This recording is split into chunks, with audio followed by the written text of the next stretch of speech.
to eliminate FGM. Mothers who endured FGM know the pain and its lifelong cost. Their courage and love towards their daughters will give them the power to say, this ends with me. I went through it, but I will not allow my daughter to go through it. When mothers declare no to FGM to my daughter, a new future with possibilities becomes realistic. The campaign will also invite mothers, elders, fathers, brothers, survivors, uncles, aunties, and everybody to publicly commit to abandoning FGM and protecting girls' rights to bodily integrity, education, and dignity. Also on an online, we have already created an online link so that it can provide a digital platform, an interactive space where individuals will register their commitments to saying no to FGM. I urge all of us to go online and commit to end FGM on our digital platform. At its core, the campaign will also use the African oral tradition of storytelling, personal experiences, survivor advocacy, and structured dialogue agreements to stimulate healing, education, and change. The blend of both digital and analog spaces to say no to FGM will leave no one behind as we move to the next 5 years of the campaign as we work towards Vision 2030 and Sustainable Development Goals.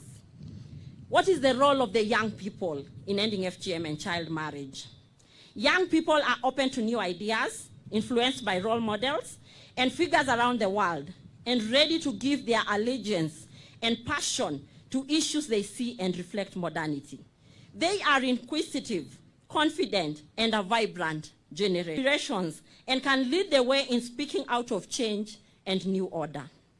The life of youth today is fundamentally linked to the topic of new means of communication, accountability, human rights, networks, and other changing new technologies. Their position, therefore, in the campaign against FGM and child marriage is critical because due to the reduced age of cutting as an emerging trend in the practice of FGM, they are the most at risk.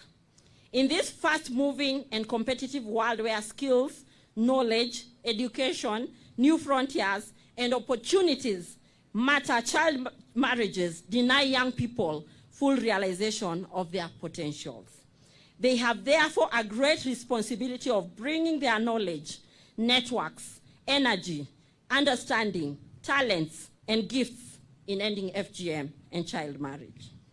Ladies and gentlemen, as the Maasai elders make a historic commitment to end FGM and child marriage, the baton will be passed over to the young people.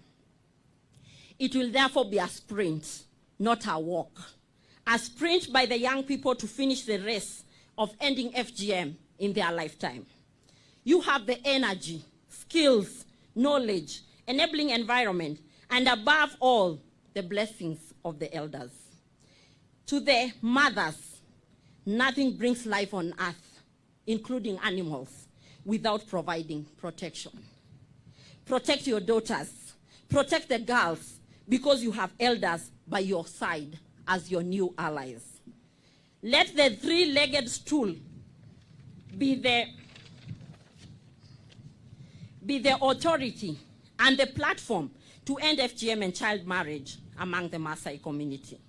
The seed of the three-legged stool represents the government and other stakeholders whose commitment to ending FGM has been tremendous. Without the seat of the three-legged stool, then there is nothing to hold together the stool. Therefore, in this analogy, the government and other stakeholders have a role to support the three pillars through policy, strategy, programs, and financing. As we are all aware, the financing to the campaign to eliminate FGM has been below par. Today, we urge the government to increase funding to the Anti-FGM Board as we push the last 5 years to 2030. Without financing, we might not realize the overall goal of eliminating FGM. We urge development partners to fund grassroots organizations whose role cannot be underestimated in the campaign to eliminate FGM. I want to take this opportunity to thank every family that has decided to protect their daughters from FGM and other harmful practices. You are our silent heroes, and today we celebrate you. It takes a family to end FGM. It takes a village to end FGM. It takes a community to end FGM. It takes all of us to end FGM.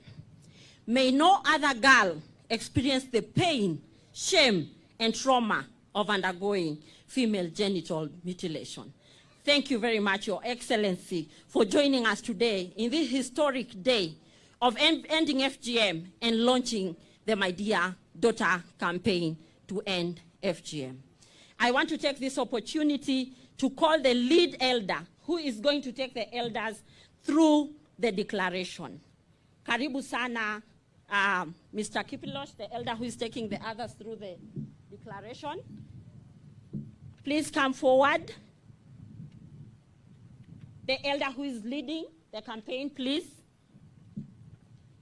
And then the mothers who are going to receive and commit, please prepare yourselves. And the girls who are the voices and who will end FGM in their generation, prepare yourselves.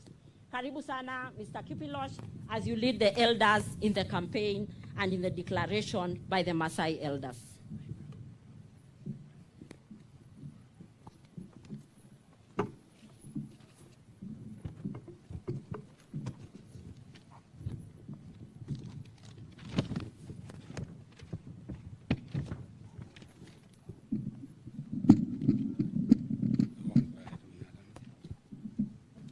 Your Excellency, the First Lady of the Republic of Kenya, Mama Rachel Ruto, the area MP and other distinguished guests, county officials, our partners today, the CEO and the FGM board and the chair, and all protocol observed, and a super pogin.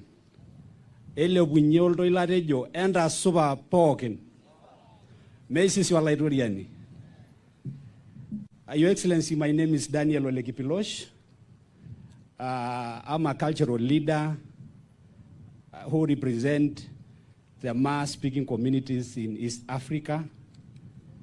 On matters culture, I'm the Secretary General. When I talk about East Africa, I talk about 5 countries that Maasai inhabit in East Africa. And I'm talking about 33 Maa-speaking sections in the 5 countries. And I'm going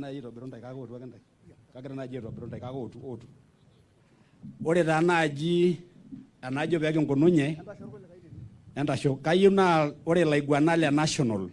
Nan joke edwene way. Ore rkwele kai netoni leka Jado County te naina, netoni le Narok te naina. Peya tumoki neeku kajo na ibido yoyo ore iltung'anak oponu ene laale national olarikok le county keyieu netii oltasat olenjo enewueji nikidoyio irkulikae entadoi leme le national amu yiolo laate katibu fanya hivyo. Na kajo na piitashe le Kajiado nji naa enaalo ing'or natii, nitashe le Narok nji naa enaalo ing'or natii, entoosho olaini. Atejo taa ore iltung'anak otii ene naa le national, oltasat ole Minchil, ole Kaiseyie, ole katibu ole Koringo, oltasat ole Nchoe, oltasat oitasheki Narok ole Ng'oshosh, ninche ake oitashe tesiadi nanu. Ore irkulikae tung'anak nedoyio endaalo naa mataas ina aasiokisioki. Your Excellency, I was winding up my introduction that when I talk about Maa-speaking communities, I said we are 33 in number who represent in East Africa. And today we are making a historic announcement or declaration. This has never happened. In fact, when you look into the history of the Maasai, this is the first time that the cultural leaders who are holding the black rungus has appeared in public to say in uniform something that has come from the government and NGOs and the communities that is not cultural. But I want to say this particular event today is historic. It has never happened. And so, we want to thank Anti-FGM Board for bringing us together with AMREF and the rest of the stakeholders. You've been fighting this alone.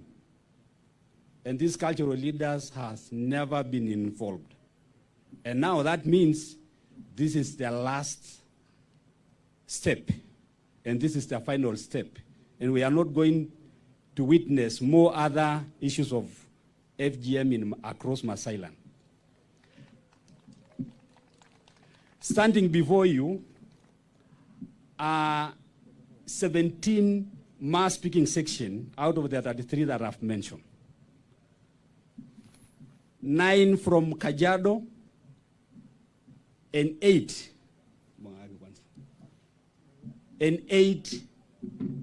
from Narok County, making a total of 17.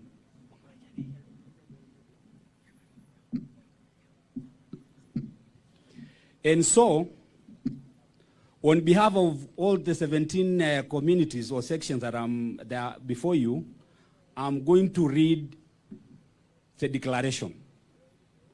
We've been here yesterday, we've been here other times in Kajiado and Narok, and we say this time round, we are not going to read declaration written by other people, because we've agreed this. And so this particular declaration is spoken and written by us. And so to end FGM is a collective responsibility of us. Declaration by the Ma cultural leaders and the Council of Elders from Narok and Kajiado counties. Today on 25th November 2025. The occasion today is Ma cultural leaders' declaration to end FGM.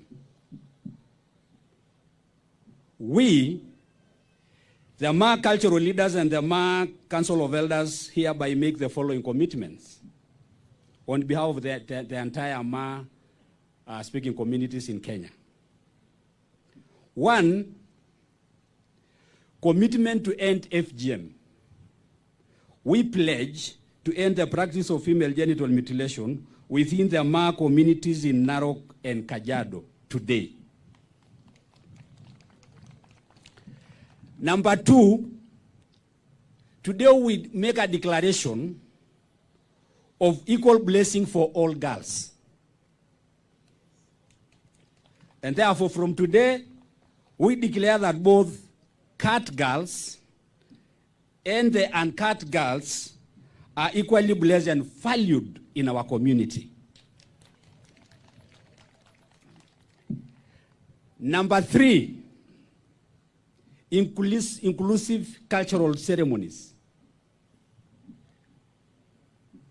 We affirm that in all our upcoming Manyata and cultural ceremonies, uncut women and girls are fully welcome and fit to participate.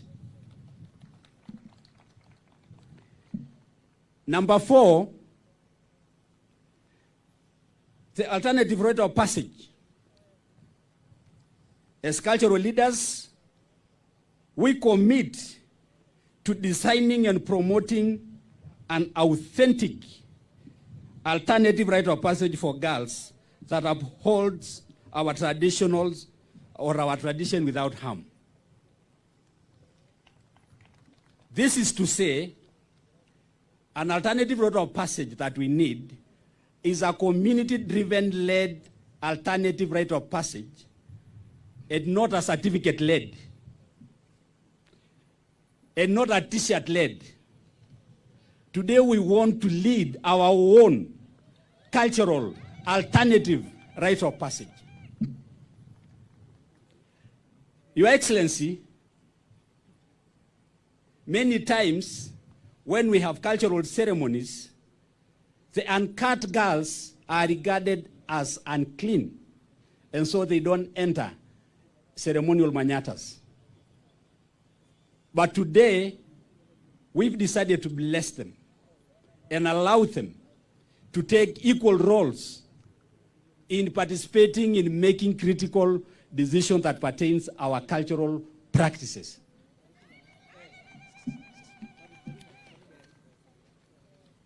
Our commitment today will be signed by 14 Ma sub-tribes and the cultural leadership, because in Kajiado and Narok we have sections that are in Kajiado and they are still in Narok. So what we've done, we've grouped them out of the 17, and now we have 14 who are going to sign this as a commitment that all the sections in the 2 counties have agreed. And I was told Laikipia did their declaration, Samburu did their declaration, and yesterday when we are looking at it, out of the 33, we only have 10 who have not done their declaration, and those 10 are in our neighboring country. And so, this is the last bit today to say, across Ma in Kenya, FGM is ended. Now, I request someone to bring a table for us and a pen here. I think it is there. And I'm going to call elders or leaders to sign in your presence and in the presence of this congregation on behalf of their sections.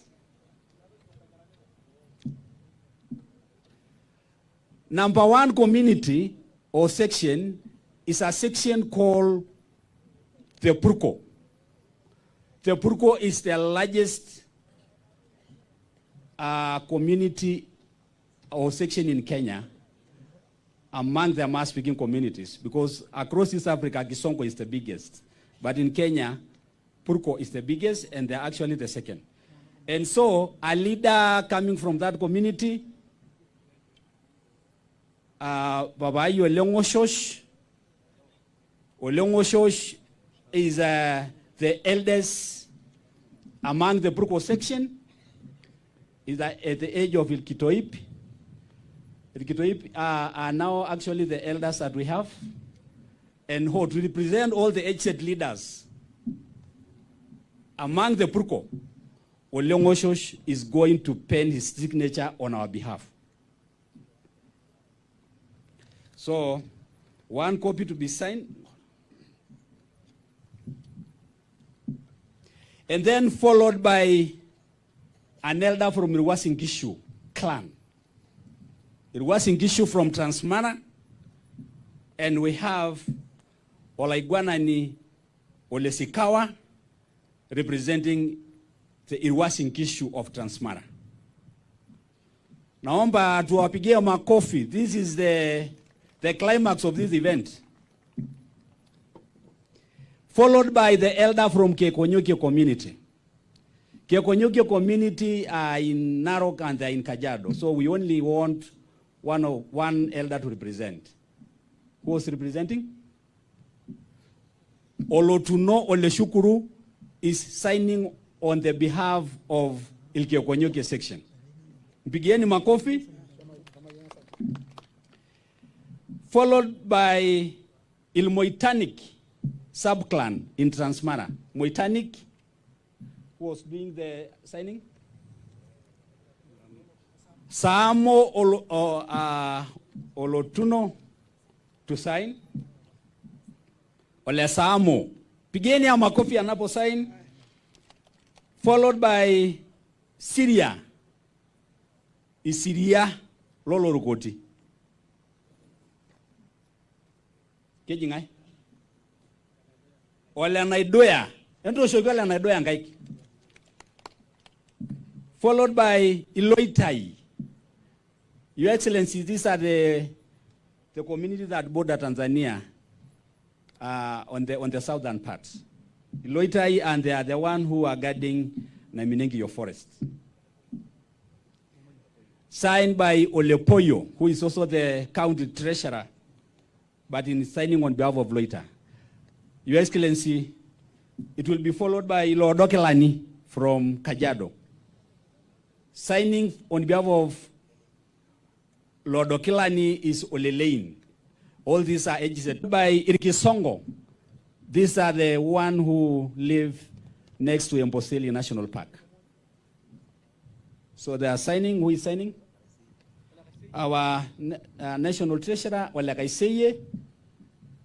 Your Excellency, what we are doing here is we are trying to take care of all the ages. So sometimes you see young people signing. And then from there we have Irkaputiei, which is signed by Walaiguana ni Walenta Yaya. To be here, Makofi. And then followed by Irmarabato. John Walenga Lile, Walaiguana ni Walenga Lile, tupigie makofi, and assign kwa niaba ya Irmatapato. These are the one who lives next to Namanga.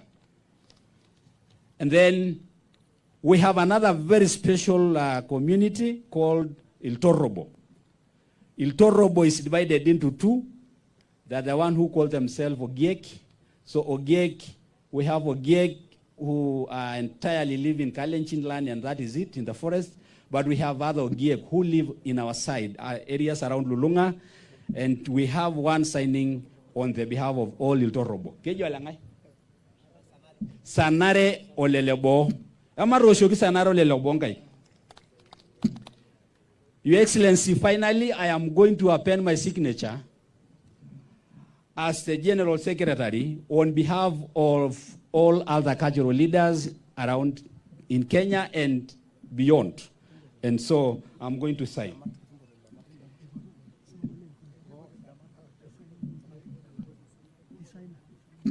Sorry, I was told there is one section, is Damat. Right, it's done. So I am going to sign on behalf of all other Maasais who are not here.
Your Excellency, the first signature is done, and the national leader has also signed, Mzee Oleminchil, on behalf of all other sections in Kenya.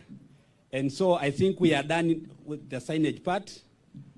And so I want to request them to sit, and then we make few other speeches to finalize.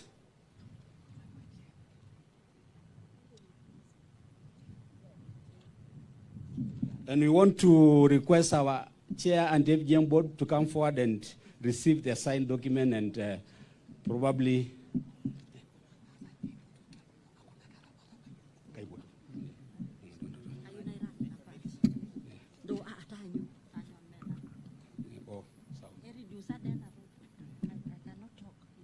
it is high.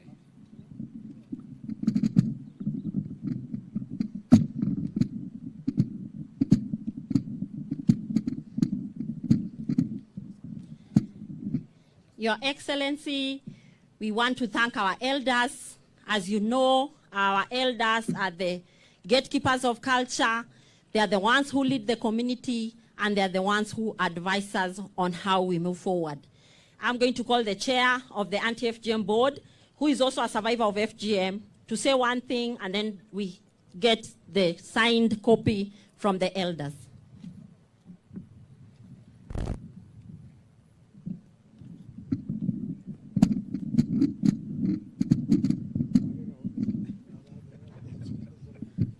Your Excellency, the First Lady of the Republic of Kenya, Mama Rachel Ruto, the First Ladies from Marsabit County and Narok, the Chairperson of the TWG on femicide, including on gender-based violence, including femicide, Mama Daktari Nancy Barasa,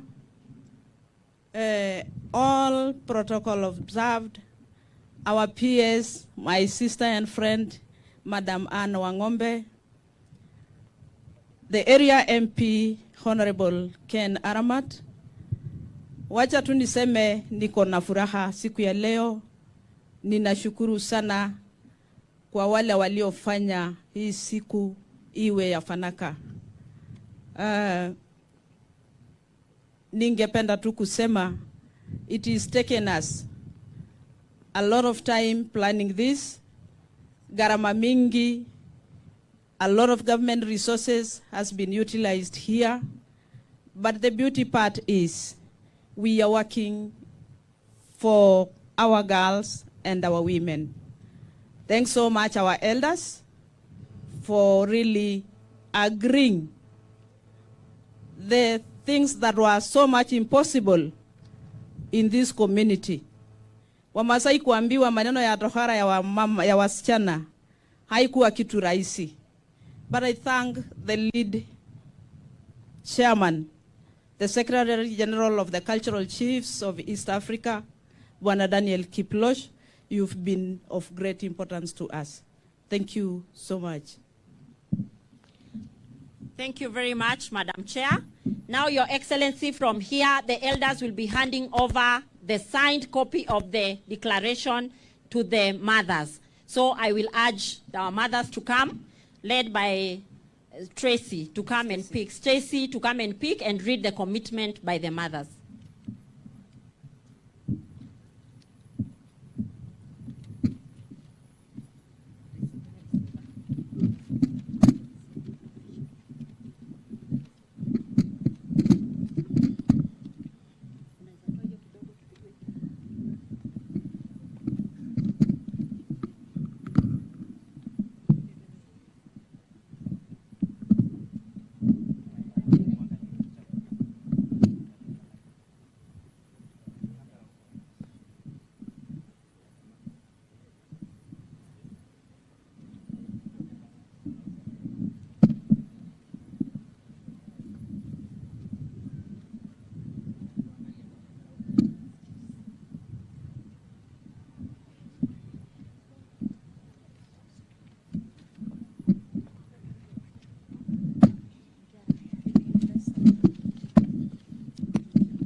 Your Excellency, the First Lady of the Republic of Kenya, Mama Rachel Ruto, and all protocol observed.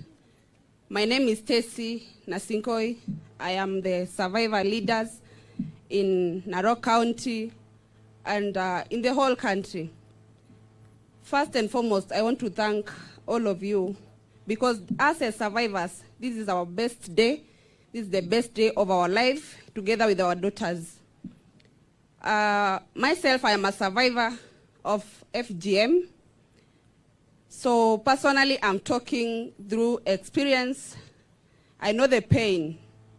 I know what we got through. I know what we went through. So all survivors, we are really happy. We are really thankful for the elders who have really made this one successful. Stacy,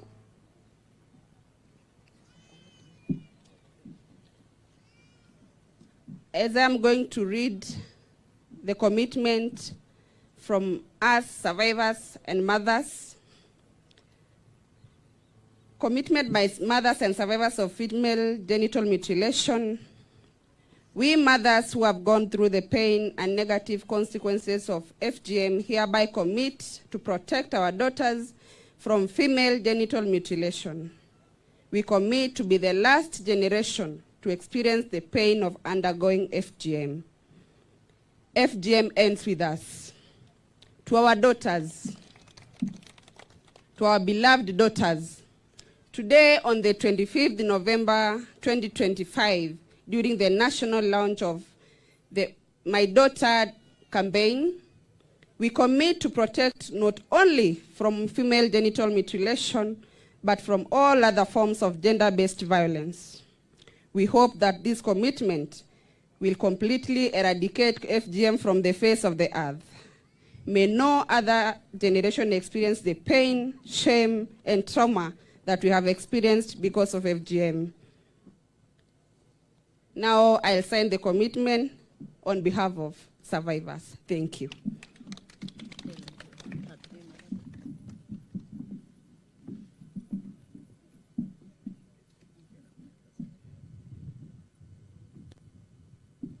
After she signs the commitment, we will bring our daughters. Our daughters, please come and join your mothers as we protect you from FGM. Nado yango ru amunda idimiki unit okini amuratintai. Iyoge baye murarare ondo ye. Iyoge baye murarare onto monok. Meigilia murarindo yang kiranya. Iyoge bayor banka, iyoge bayenka lev, iyoge baye. Iyoga bayor moronya, iyoga bayembe. So, Your Excellency, we are going to hand this to our daughters, the commitment from the elders and the commitment from the mothers. We hand over to our daughters. We want the elders to say something to the mothers and to the daughters.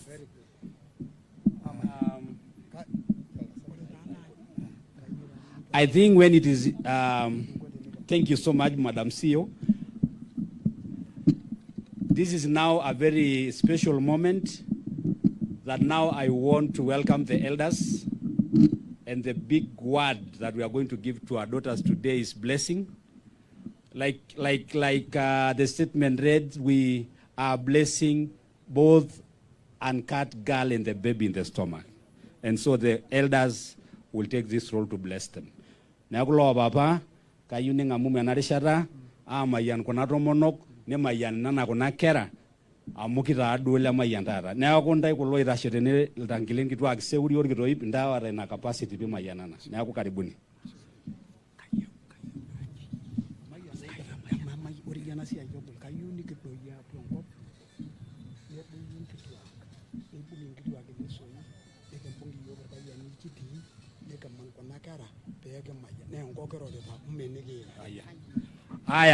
Everybody who is here, all of us, let's go down. They have a traditional blessing that they are going to do.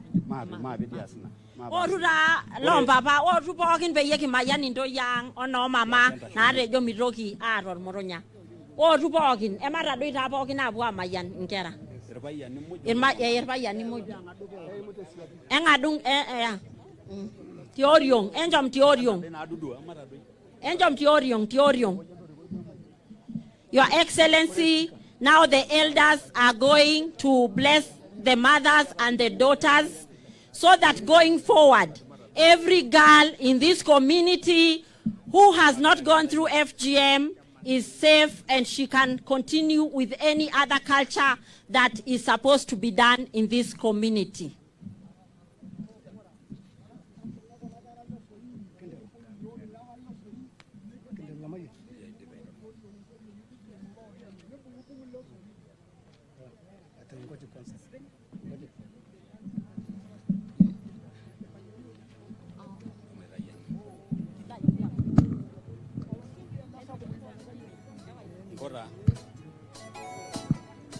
Endo nindana gara inei.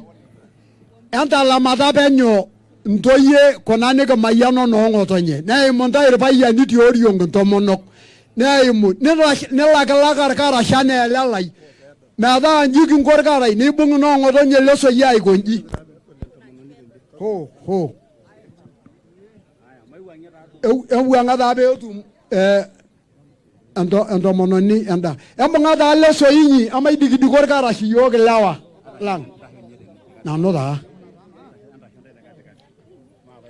ho embonga da dar kara shi amwa mani ledio ibeleganya langa iki omon nada re tu yok tanana ewo ho embonga da pookin ilo soinyi ho tinyukuta otu ake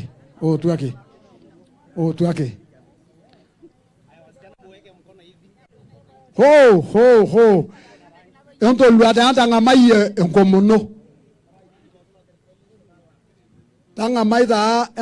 entang'amai taa pookin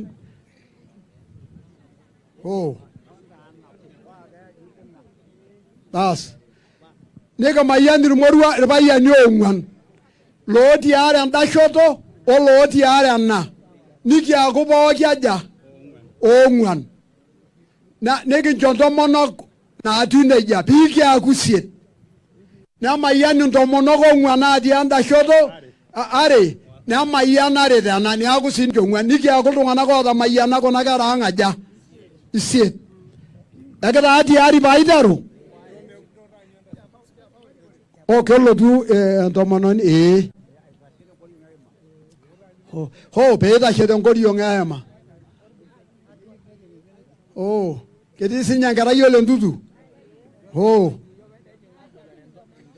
nche itashe tende aboitare enkai nche eponu ene netii ele barnoti oota enkopiyia ine nitii iyie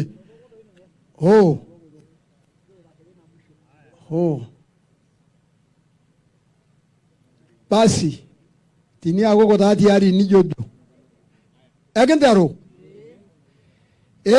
enkai ai enkai natii apa netii taata enaitayio ele osho enaitayio Kenya enatuputo yiok kimbelekenyate duo taata tele kekun kindurraki tenkarna naewuo itejo tesipata ino ore niteena nateena teshumata enkai kiteena duo taata enkai meekure kimuratisho enkai kitamayianakita nkera ang' ilo kerreti enkai kitatarutua duo taata tilo kerreti enkai etejo noong'otonye nejia etejo loomenye enkai etejo lookakuyia lenye enkai metareto nkera ang' nanaewuo enkai entoisho mimeme enkai entoisho nimimbiruru enkai inkipa naaropil enkai naamunyak enkai metareto ntae nkera nitoiutuo tina rishata enkai metareto loosho enkai nkera nitoiutuo mimuratata enkai metisinyata naapa enkai kimbelekenyate duo ormaasai enkai ile Kenya nalulung'a enkai kitejo memurati ntoyie enkai kitoomon enkai miruko yiok enkai tamayianaki yiok ilo kerreti enkai entarunoto naing'ua enetii enkai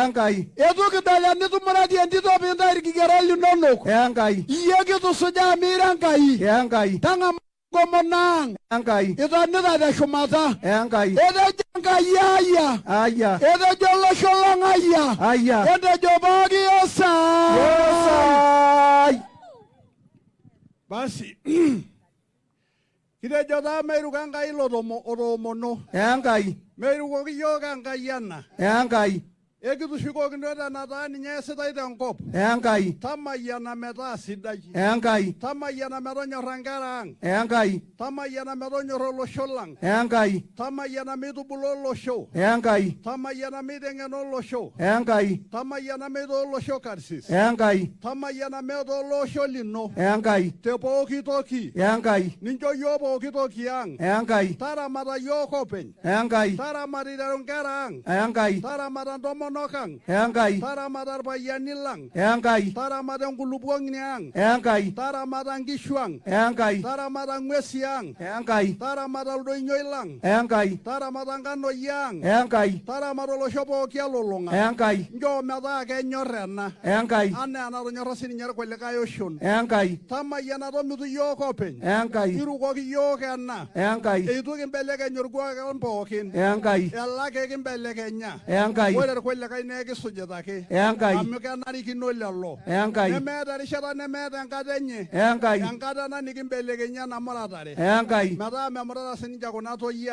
enkai neme ninche naatanyaita enkai neme noong'otonye naatanyaita enkai neme irpayiani ootanyaita ekitonyorrakinote pookin enkai ajo etaa ena nanare enkai njoo naa metaa enanare enkai njoo naa metaa nareyia enkai anareyu nena kera ang' nenareyu noong'otonye nenarikino olosho pookin Enkai. Nemayan kon lopo kinoya grasi ninje yogana. Enkai. Oisho yo na naretot. Enkai. Edisi ninje recho na ewadua kiyo. Enkai. Nado mono nyora isalangi Ruto. Enkai. Wonguleva mono boga na rikokang. Enkai. Nati eno nemeti. Enkai. Olo sholampokin. Enkai. Werikora ampokin. Enkai. Kedo nyora kinote pokiana. Enkai. Oshopo kilema. Enkai. O the Central Africa. Enkai. Kedo nyora kinote. Enkai. Kata ina kias. Enkai. Nedo ne duile ni tues. Enkai. Neke sojo mada asasi ninche. Enkai. Tenkolong ni dogi ninto ga isho yo kankai. Enkai. Na omona na biru ku yo. Enkai. Yende je seri. Eseri. Yende jado nyorankai. Jado nyorankai. Yende iru kankai. Iru kankai. Basi ede jankai aya.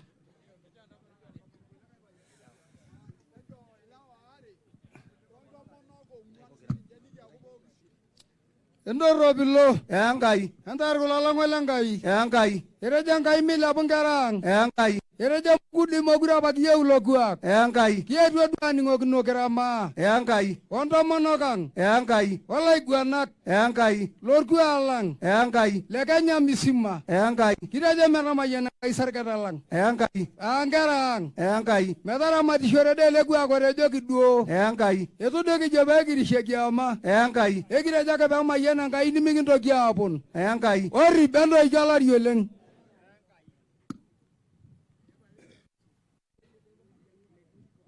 Miru kanga yala ramayanishe. Enkai. Na iru koyo. Enkai. Dilegero nyoraiti. Enkai. Yena tiaka yoko penyentangamu. Enkai. Kitangamu twene nitejo. Enkai. Tamayana merare Maasai. Ai. Tiaki nkera ang'en bolo. Ai. Tiaki enchomirkenya. Ai. Tiaki erukelekereti. Ai. Na irukoki yo pooki toki. Enkai. Teyieunoto ino. Enkai. Orrip lenkishon.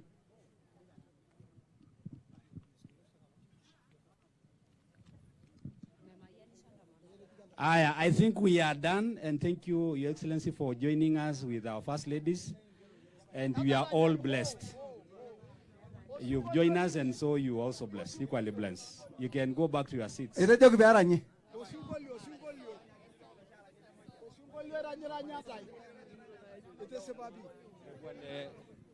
DJ.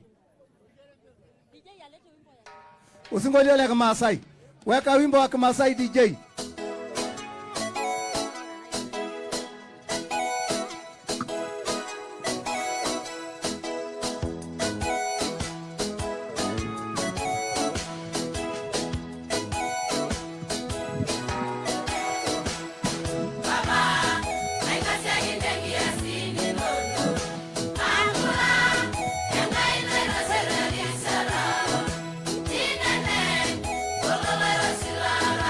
Bye.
Asante sana mama.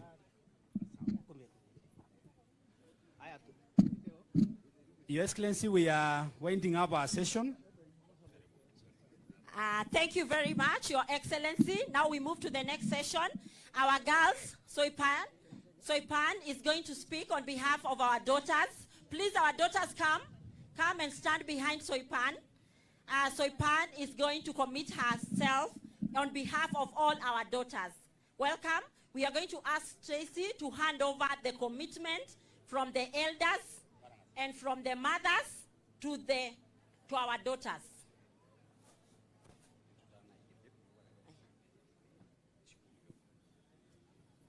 My daughter Soipan and our daughters, I'm going to hand over this commitment from your moms, from your mothers, that we are never going to do this again. And I would like you to, as the lead, I would like you to tell and teach your fellow girls that as mothers, we are going to protect them. And even them, they should not say no to FGM. They should not say yes to FGM. Let them say no to FGM. Peji mera ya muratare. So iba nentita ya short na ardasi. Sumadu onto yeto liginati agere jono mama meta ibeki josiyo granto ye.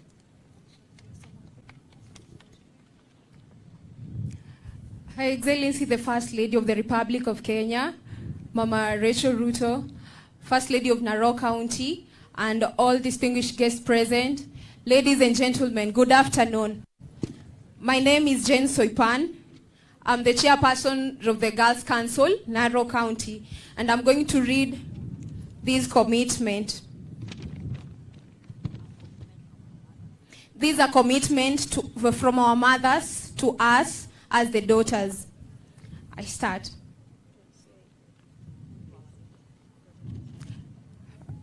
To our daughters. Today, on the 25th November 2025, during the national launch of the My Dear Daughter campaign, we commit to protect you not only from female genital mutilation, but from all other forms of gender-based violence. We hope that this commitment will completely eradicate FGM from the face of the earth.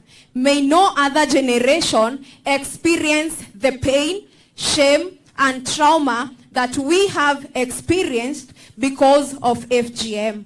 Thank you.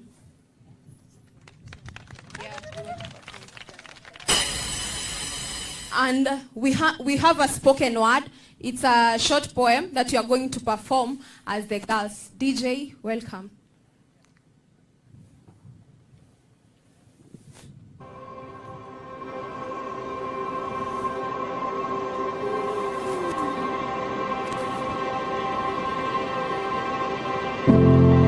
I must say that this has been a long-awaited day.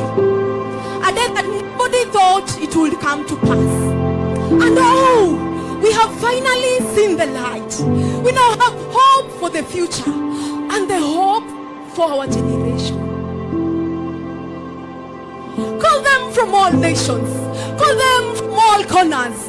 Tell them to come and see that the girl child is rising. To come and witness the rising of the girl child and the rising of our generation. Mama, Papa, are you seeing this? Tell me it's not a dream. Tell me that this is indeed reality. Oh, call them. Call them from all the 47 counties. Call them without leaving everyone beside.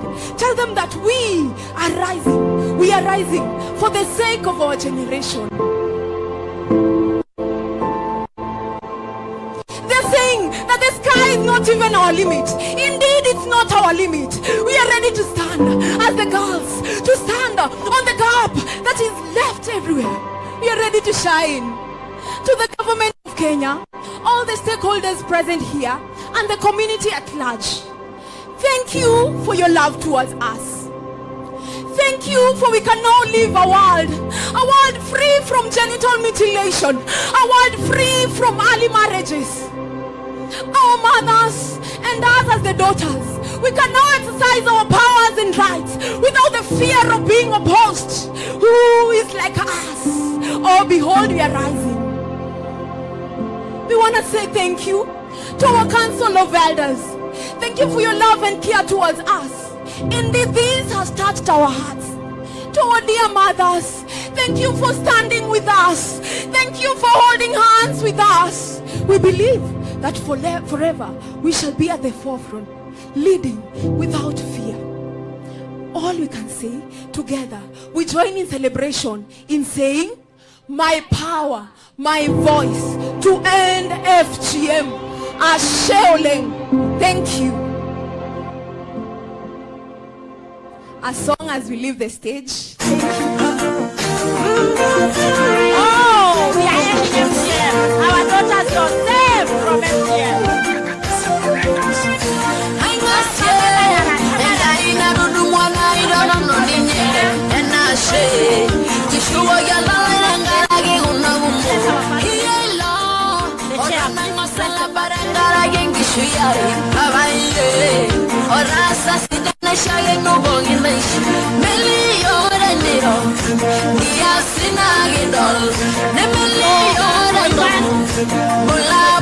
You girls, please come and hand over the commitment to the First Lady. So Ipan and a few girls, come and hand over the commitment.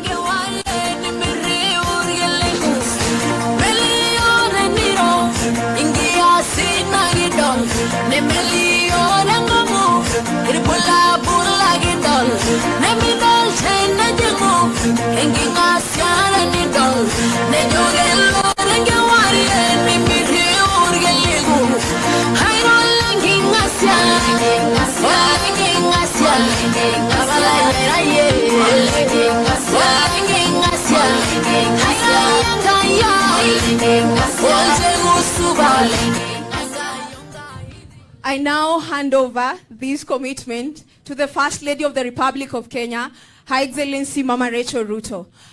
Our request is that you may join as a champion in the campaign of my dear daughter.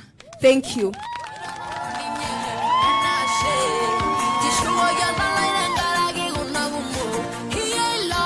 Asheoleng.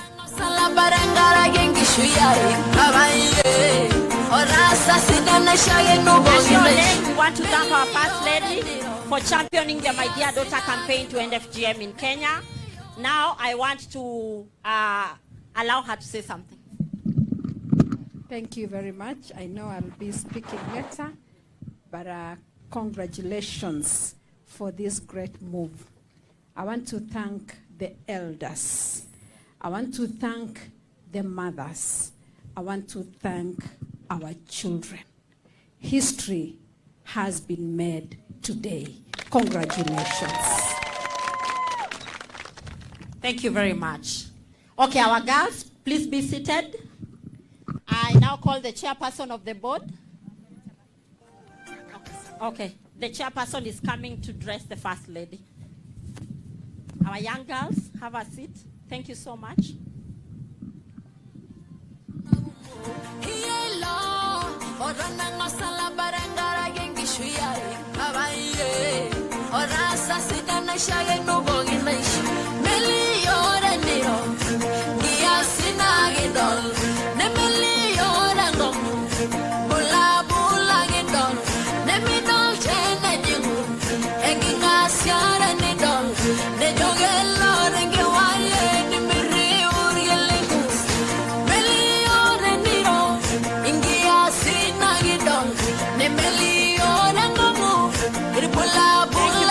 Madam Chair, thank you very much. Our First Ladies, thank you very much, our PS.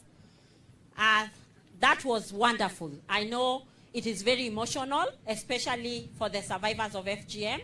Today, we thank God that our daughters are safe. And I'm going to call the chairperson of the board to take over from here.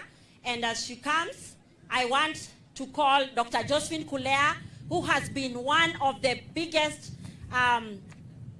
one of the women who has saved millions of girls or even thousands of girls from FGM and child marriage from Samburu County. Your Excellency, Madam Kulea is here. She came all the way from Samburu County to come and join us today. And then after that, our chair will take over from there. Thank you very much.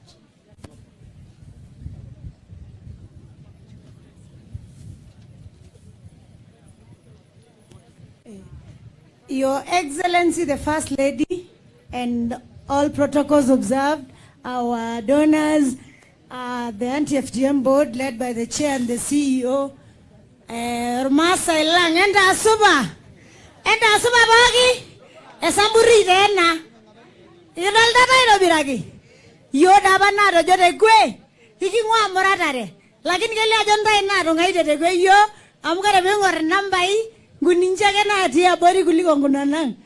Ito ningana jaito. Nago enjoy ngasa irori kutua bahali kinda. Your Excellency, I was trying to pass the message to them first, so that they don't wonder what are we saying in English, because it's not everybody who speaks English. So Dr. Josephine Kule, I'm the founder of the Samburu Girls Foundation, and we've been rescuing girls from FGM, child marriage, and beating. And we have rescued over 2,000 girls from their vices, and they are all in schools. And we are very proud today to see the young girls and their fathers here who have committed to end FGM. So we thank you for coming. Thank you for supporting the initiative. And we would love to invite you to Samburu Girls Foundation. Come and say hi to our girls. They are in large numbers. Narok enda jo super mom, ikore baje enda super ni jo super mom. Enda super. Bas, kore nanu na garama mendo ye kitua kuliko ntai. Eti ndira university. Ola yeni lai, olmurani. Ito ningo, ngoto olmurani tena. Lakini memorata ndita inati university ni memorati. Sawa sawa. Nanu shinaisa mtando ye gumo de Samburu. So all I ask you, miki bondi tena legisho. Kinde miniki jol dongani, niki jol kitua, lakini miki jangai. Ini kita niki jaito. Miki jangai na risho mata. Amukore bilo tuwa legishote niki oshembisha. Nishu kwa hangu nonu la murati Ngara ino, kidoli tangai. Meneja, ashe oleng, kaya unaingwate ine, naja kintai kinyor ntai oleng, karibuni ya roki Samburu, kingi ngasuta, kintera ishintana. Kidala lungana ingwate kwe, sawa sawa. Ashe oleng kama yantai ngai. Thank you, Your Excellency. I've passed the message to the people. Kama yantai ngai, ashe oleng. Thank you so much, Daktari. Asante sana, unafanya kazi ya maana. We've been to Samburu several times. Na unafanya kazi mzuri. Your Excellency, let me again say that I'm so much grateful.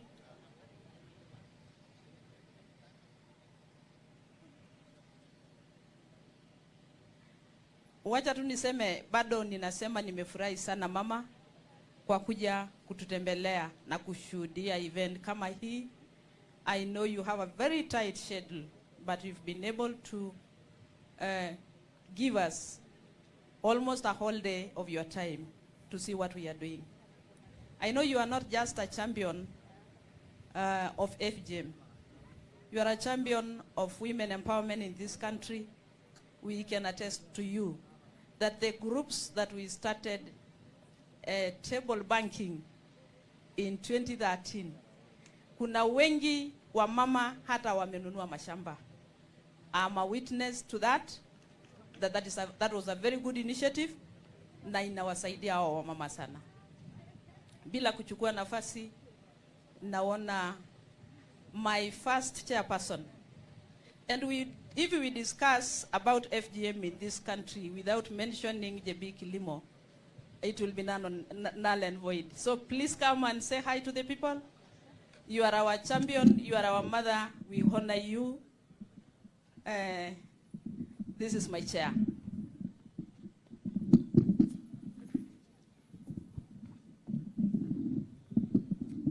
Thank you. Asante sana Mama Rachel, Your Excellency, and all protocols hapo mbele. Let me stand on all those protocols. Manduku zangu, mama zangu zote, madada hapa Masaini, hamjambo. Naitwa Chebi Kilimo, natoka Enkidire Kerio, na nimefurahi sana kufika hapa leo. Nimefurahi kuona Moran, chief ya Moran hapa siku moja nikianza campaign against FGM. Kanunga ndio hiyo alikuanga Moran, sasa wewe nakuwa mzee. Asante sababu huku wachilia hiyo campaign. Nataka sina mambo mingi ya kusema, nashukuru Mungu tu kwa maendeleo dhidi ya ukeketaji ambaye imeendelea. Tafadhali ukiona hiyo card, hiyo board, anti-FGM board, ukiona picha yake ni mikono hivi inachunga mtoto msichana, unaona amesoma mpaka amepata degree. Hiyo ndio ilikuwa maono yangu tukianza na wenzangu wenye tulianza board, ni ya kwamba msichana apate kusoma kabisa, na hii ni mikono ya kulinda wasichana wetu. Nashukuru sana campaign ya My Dear Daughter campaign. Madam CEO and your team, mlipoanza hiyo My Dear Daughter campaign. Actually today I'm here to witness another My Dear Daughter campaign ilifanyika 2012 nikiwa kule kwetu. Hapa leo tuko na police officer ambaye mama yake alisema kama Chebia amesema tusitahiri wasichana, sitatahiri msichana yangu, na nafurahi mko na msichana hapa Chenangat, she's a police officer hapa Suswa. Mama yake aliposikia hiyo maneno akisema kama mama yako Chebia alikulinda, hata mimi nachunga yangu, na nafurahi. It's a very good campaign. We are going to save more girls because you're giving the protection to the girls, to the mothers. Kwa hiyo yote nashukuru sana wathamini wote na wenye walisimama na wenye walishika hiyo baton. Wameshika hiyo baton campaigning against FGM, na sasa tuko na young na tuko na wazee hapo. Yangu ni shukrani kwa Mwenyezi Mungu kwa kunisaidia ili niweze kuona maono ambaye nilijifundisha hapa Narok. Nilijifundisha kutoka Agnes Pareyo. Nikiwa kule Marakwet nikasikia kuna mama moja huko Narok anasema wasichana wasitahiri, nikajisema nitaanza namna gani. Nikakuja nikafundishwa hapa, nikachukua masomo ya Pareyo, nikasema mambo ya sheria ikafika, bodi kakuja, Pareyo akakuja akashika, na sasa iko juu yako na CEO, and you're so lucky you have the first lady as your cheerleader. Thank you so much mama. Asante. Mama, tulikuhakikishia kwamba maono yako tutayashikilia na tutayatimiza. Whatever you wanted to do with the board, we will make sure that it delivers its mandate. Na kama ni wasichana ulisema wasikeketwe, you did a lot of work kupitisha mpaka parliament, na ndio tukapata sheria inayo pingana na FGM. Bila kuchukua nafasi, wacha tu niseme shukurani kwa wazee wetu. Mimi najua kitambo jambo lifike kwa wazee, especially the pastoralists, na wakubali lazima kuna maneno mingi imefanyika. Wazee na washukuru sana kwa hiyo kazi yenu nyingi. Najua you've been very busy going through trainings, dialogue. Munaambiwa hii, munasema hapana, tunataka hii, tunaongeleshana mpaka tunakubaliana. Mayage duo narishara anene pesho. Kajo gengenda ya she ilawa lang lolo sholang iruko kitoyo kena. Kiboira ngolo ndai tene. Nadiaga ngole ndai ora beni terunore nabaye kitangasaba ya Ngara. Nikinjoboki na ngole tokiti nitejo ntishati wonkopiani neishore certificate.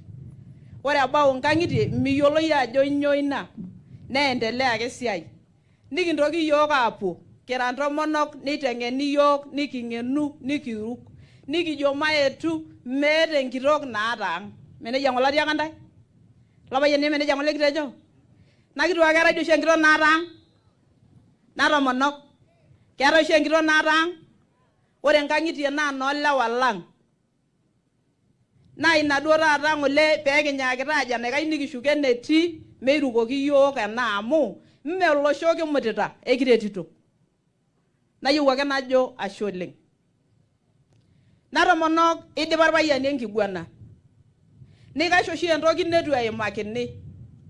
Ore entoki pookin natipikaki enkutuk aresha ake naji iureisho tadi ake sii enaa enaurisho sinanu. Ama naji entoki natejo olopeny enkang' meesi nintoki alo aas keeku nyoo kiasita. Nakitu ake toki are nikiasita. Iya. Ejinore de kulo payiani lolewa ele sauti linyi ng'olake iyiok iyieu. O sauti ng'olake piijojo nakituake entapalena. Kake ore enkias enkitok nayiolo enkata natubulu enkerai ninye nalo aipot enkamuratani, ninye nalo aipot, ninye naibung' enkoriong, ninye nayiolo enkolong namurati. Itii oshi ntae inewueji? Eme ninche oshi natii? Encho naa taata entiaki metapala naa kajo ketoning'o duo taata. Ore ntoyie na ore kigira amitu ntae kijo entapala emurata nikijo nakera esumata ikuetitata ake torbaribarani. Ore taisere kibol ena sukuul kijo maikena ntoyie naatushukunye mmerisio natii oyo tenkaraki enutai. Neme likae tung'ani likijo kishomo tunutai. Ayieu najo nakera irara nkera esukuul. Wasichana mnanisikia? Ekining'ito tanatoyie? Ya. Ama mnakasirika sababu ninasema hivyo? Entagoroto kakatejo. Enjo meanyita noong'utunye oloopapai linyi tonkang'itie niyiolou ajo ore entoki nikiya dukuya. Totiu enaa kuna tomonok natii ena hema naa enkisuma ake meeta ai toki. Ekitoning'utuo tinewueji? Najo metamayianitai Enkai. Atejo ashe toltung'ani pookin otabaua. Mheshimiwa Ken, I know your schedule is also tight. Kayiolo ajo kira kumok irkasin. Anara itii olova in the constituency. But you just saw it right to be with us today. I cannot take it for granted. Asholeng. Nimeshukuru sana. To my sisters and friends, the first ladies. Nasema asanteni sana. Nafikiri PS atawapea nafasi muongee hapa na msalimia wananchi. To my own chairperson, Nancy Barasa. Thank you so much. Nimeshukuru sana mama. For the time I've worked with you, umetuelimisha sana. And you showed us the way. And I'm sure the moment we present our report to the president, because I normally tell them, whatever that is in the report, we are not at liberty to announce it here in public, mpaka president mwenyewe announce. Ile kasi umetuonyesha na umetufanyisha ni kasi mzuri sana. Siwezi sema, I cannot go without announcing that. Asanteni sana wananchi. Pokino yetu enewueji, to our partners, tumewashukuru sana. On behalf of the board, I say thank you so much, everyone. Bwana wabariki. I now take this time to call upon the PS.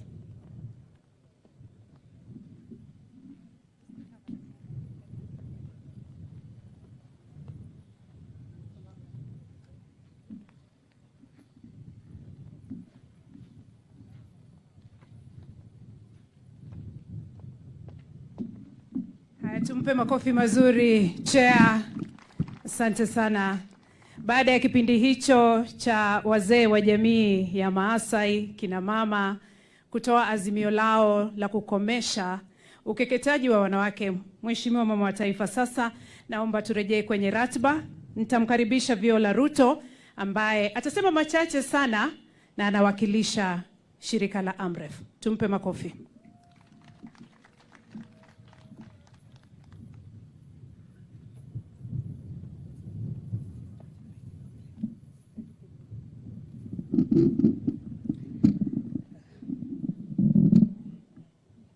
Habari nyote. Habari nyote. Sioni furaha kwa hii kiwanja.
and we do appreciate this. AMREF believes that lasting change does not happen in boardrooms, but it happens in the manyatas, in the villages, in the communities, by conducting respectful dialogues and conversation, listening to each other and making commitments towards ending FGM. Today, we would like to appreciate all the partners, because this work has been going on for years, not only by AMREF, but partners from Kajiado, from Narok, the Gender Technical Working Group, the county governments, and the national government. We really appreciate your support for us to have reached this day. So I would like to say a new chapter has come to pass. That is my Dear Daughter campaign. That is the campaign that all of us would like to jointly work together to achieve an end to FGM. When you hear a mother say, I went through it, or I went through FGM, but my daughter will not, she is not only protecting one child, but she's transforming a generation. She's rewriting Kenya's destiny. So today also marks a new, this campaign, and as AMREF and partners, including Plan International, we commit to support the My Dear Daughter campaign to reach more and more counties and to reach the nationwide, the hotspot 22 counties. We say that we shall speak the truth, we shall all embrace this change. FGM, we know that FGM is the driver of child marriage. It cuts short the childhood of our girls. It limits education, and it steals the future of girls. And we say no to FGM. I would like to ask the leaders of the Maasai community, all who are here, the Honorable MP that you are here. This school is a very, today, because we've marked the My Dear Daughter campaign, we have had the declaration, and we've launched the 16 days of gender activism, and we appreciate the work that has gone to ensure that girls, more and more girls are able to access education. We would like an expansion of the dormitories and the classes so that more girls can come here and make an history of their lives and achieve their aspirations. And so that is just a request for the school. For the road ahead, we have the roadmap, we have the alliances, we have the cultural legitimacy, and we have the determination.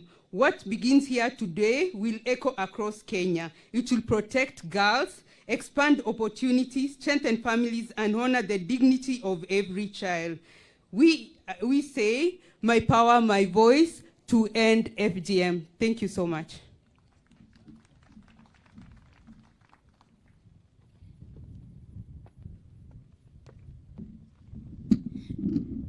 Naomba sasa nimkaribishe Valeria Bonifant, Director General, Italian Agency for Development Cooperation.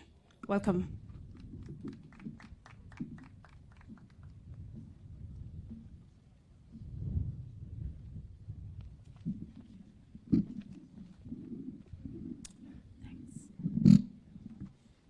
So, Her Excellency, the First Lady of the Government of the Republic of Kenya,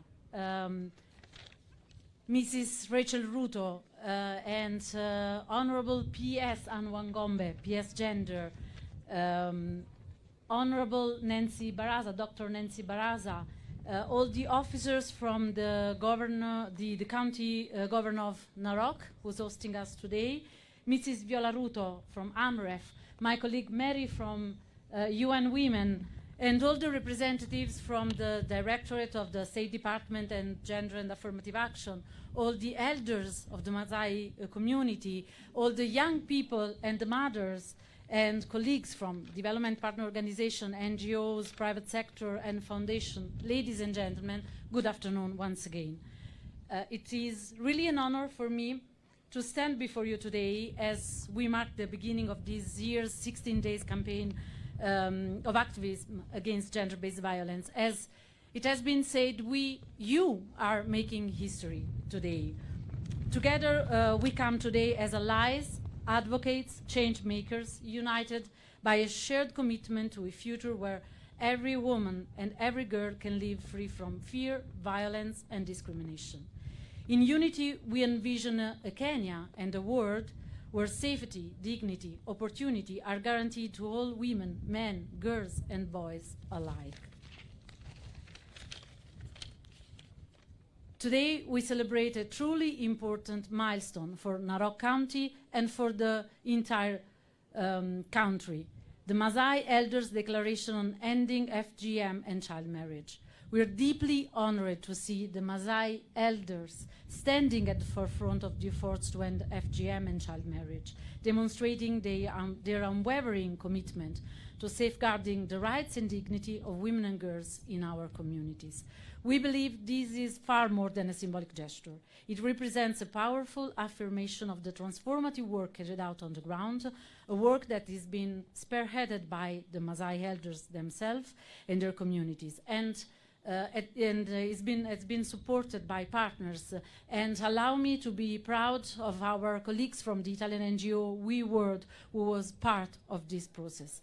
The leadership and commitment of the Maasai elders are central to the success of efforts to end harmful practices like FGM and child marriage, and we are proud to stand alongside with them in this critical work. Through the initiative supported by the agency, the Italian Agency for Development Cooperation, and implemented by the Italian NGO We World and their partner, this NGO has played a central role in advancing community-driven change. They supported the Narok Gender Technical Working Group to develop a strategic plan that paved the way for today's historical declaration.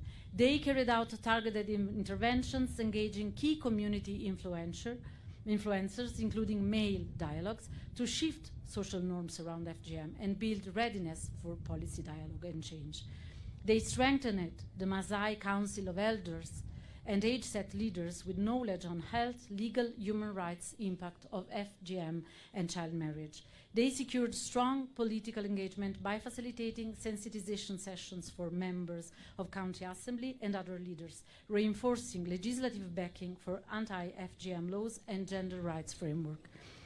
As Italy, we are proud to accompany and support this journey, one that is driven by communities, guided by local leadership, and sustained by the commitment of partners like We World. This year, 16 days of activism hold particular importance for us, for Italy.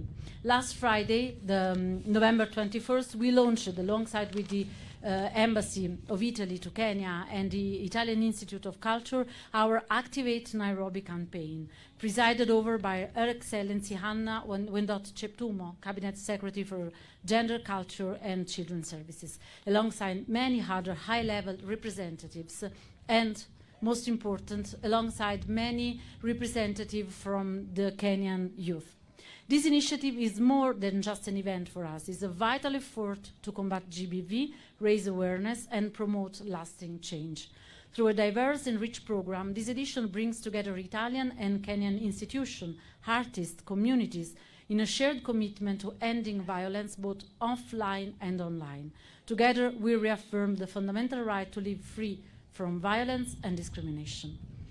And the momentum continues. Alongside the various events taking place in Nairobi, on November 28, we will be again in Narok. We will gather again here in Narok for Stage the Change, celebrating women and girls in Narok County, an event promoted by our partner, the Italian NGO We World.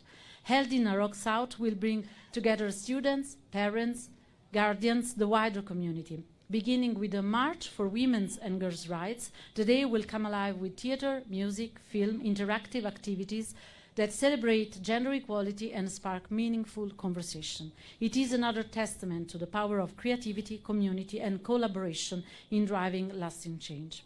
As we begin the 16 days of activism, Italy reaffirms its unwavering commitment to standing with Kenya in Narok and across the country to ensure that every woman and every girl can claim her full rights, her full dignity, her full future. Furthermore, this year, allow me to mention that we as Italy assumed the role of co-chair of the Development Partners Gender Group alongside our colleagues from the High Commission of Canada. In this role, we have continued to pursue the group the group's objective of advancing gender equality and women's empowerment in Kenya.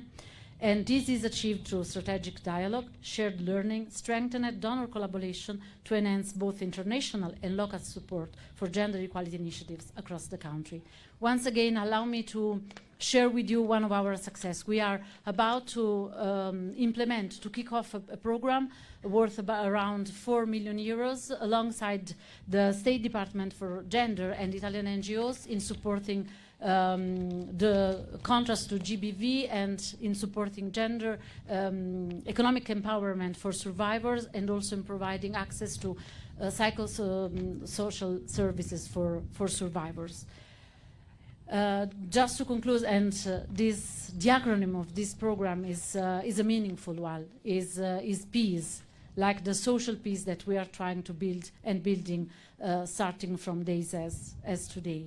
And in conclusion, I can just repeat that we believe that addressing GBV requires more than just financial resources. It demands collective action. That action must involve listening to the voices of survivors, amplifying their stories, ensuring their needs are at the heart of policy design and implementation, which is exactly what we are celebrating here today. Asanteni sana.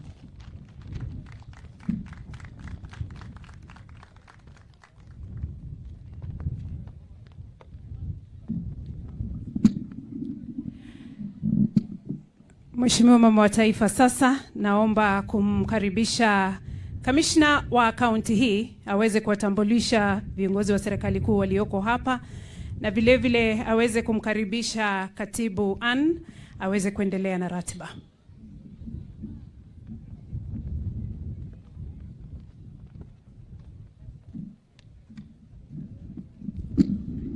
Basi asante sana Mama wa Taifa,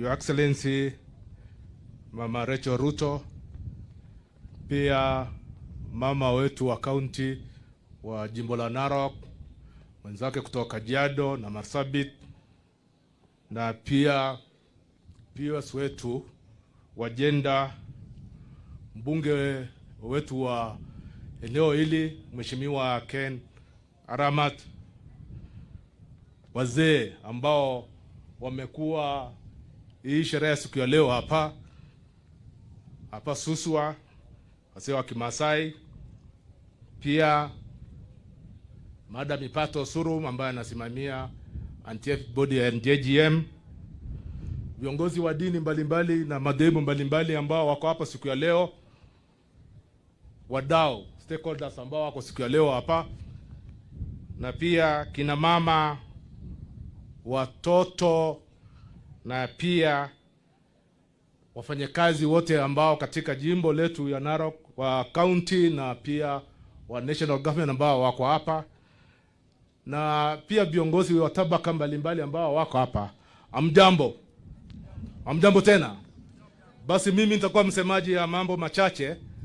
Ni yangu ni kukaribisha Mama wa Taifa katika hii sherehe siku ya leo ambayo ni siku muhimu katika jimbo letu. Mama wa Taifa, karibu sana na kukaribisha, kwa sababu hii ni siku ambayo ni muhimu. Tumekusanyika hapa kufanya uamuzi na kauli ambayo ni muhimu sana katika nchi yetu, na ni kauli ambayo najua imechukua muda mrefu sana watu kukubali kumaliza mali mabaya na mila na desturi na pia tabia ama itikadi ambayo ishapitwa na wakati, na ni pia mila ambayo inafanya kudhulumu, inafanya kunyanyaza, inafanya kutesa, na inafanya kukandamisha kina mama na watoto. Kwa hivyo ni siku ambayo tumekuja sote hapa kushuhudia hii siku muhimu. Kwa hivyo bila kupoteza wakati, mimi niseme tu, sisi kama wadau wote vile tumetajwa hapa, sisi tuko tayari kushirikana na viongozi na jamii ambao wamefanya uamuzi na kauli ambayo ni ya muhimu na ni kihistoria katika nchi yetu ya Kenya. Kusema kweli, hii ni eneo ambayo tuna wale washikadau ambao tunapambana na mambo ya hii kunyanyasasi na mambo ya kuteza watoto na wamama ni mali ambayo imekita mizizi, lakini nashukuru kwa bidii na kushirikiana na wadau, sisi tunaona kama kuna mwangaza kule mbele, kwa sababu tukishirikiana hivi tutafaulu na Mwenyezi Mungu atatusaidia kuhakikisha watoto wetu na wamama wetu mambo ya kubagua itakuwa ni historia. Kwa hivyo tu nataka tu kuchukua fursa hii ni wasimamishe tu wale tunafanya kazi pamoja, wale katika idara ya national government ambao wako hapa na ngao wako hapa, wasimame tu na kuniwa mkono tafadhalini. Wale mali mliko popote, ngao ambao wako hapa, inueni mkono na kusalamia mgeni wetu wa heshima. Haya, asante sana. Wako hapa ngao na wale pia wafanyakazi katika national government katika jimbo hili. Kwa hivyo nasema asante sana, karibu tena mama wetu wa taifa. Basi nitafanya sasa kumkaribisha POS wetu wa gender pia akuja endeleshe na program ambayo imesalia.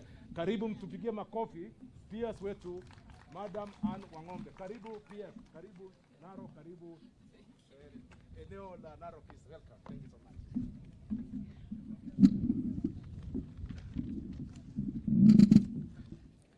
Mheshimiwa Rachel Ruto, mama wa taifa wa Jamhuri ya Kenya, Mheshimiwa wa eneo hili Ken, County First Ladies, mabalozi waliopo, mwakilishi wa UN Women, wabunge waheshimiwa, wageni waheshimiwa, habari zenu. Good afternoon. Mungu ni mwema na kila wakati. Your Excellency, with your permission, before I continue, allow me to recognize the First Ladies and invite the First Lady of this county to come and give her remarks.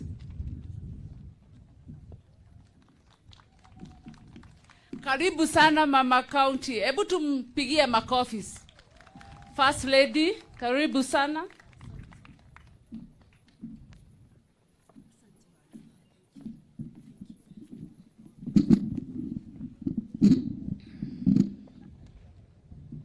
Your Excellency, the First Lady of the Republic of Kenya, Mama Rachel Ruto, County First Ladies, Mheshimiwa Ramat, waheshimiwa wengine wakuu wa serikali yetu kuu na wafanyikazi wengine ama wakuu wa serikali yetu ya county, wananchi wote, amjambo. Amjambo tena. Nisalimie tu hivi, amjambo. Mko na furaha? Mko na furaha? Mimi niko na furaha isiyo na kifani kwa sababu tumetembelewa na mama yetu wa taifa, Mama Rachel Ruto. Tunakupenda sana mama kwa kukubali kuja kushuhudia hii vital historical declaration ambayo our local elders, elders walikuja leo kuweka sahihi kwamba wamekubaliana na sisi tuache ukeketaji ya wasichana. Mama, tunakupenda sana na tunakukaribisha Narok, na asante kwa kukubali kuja kuwa mheshimiwa ama chief guest wa siku ya leo. Wananchi, tupigie mama makofi. Hebu tumkaribishe mama. Tukaribishe wageni. Mimi niko na furaha tele siku ya leo. Na mama, tunakupenda sana. Na ufikishe baba yetu habari kwamba tunampenda sana sana kwa kazi nzuri ambaye anatufanyia sisi wote. Nataka tu kusema, sitakuwa na maneno mengi. Nataka kusema yale ambaye tumeweka sahihi siku ya leo. Sisi wote tumekuwa washahidi kwamba wazee wa mila wa Kimasai mumeweka leo kidole kwamba ukeketaji tumekataa.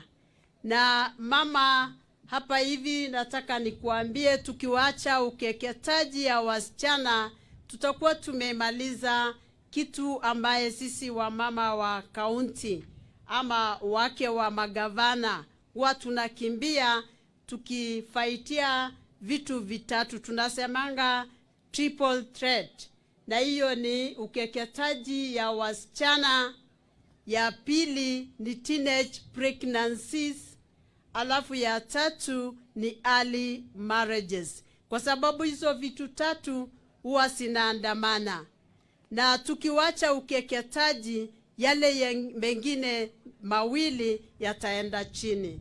Pia tungeweza kuomba tu kwamba sisi wote tuweze kukomesha mambo na gender violence. Na gender violence inakuwa kwa pande zote mbili, kwa kina wasichana ama kina mama na pia kwa vijana. Kwa hivyo nasema tukishikana pamoja tutakuwa tumemaliza haya yote. Asanteni sana, sitaongea mengi kwa sababu kuna wenzangu wake wa magavana na nataka wapate nafasi wa kuongea. Nataka tu kusema kama mama wa kaunti hii, karibuni wote, wageni mnakaribishwa, na zote tujaribu kuangamisha ama kukomesha ukeketaji ya msichana. Asanteni sana, Mungu awabariki na msikie mko huru. Hapa ni nyumbani, nimewakaribisha nyie wote. Asante.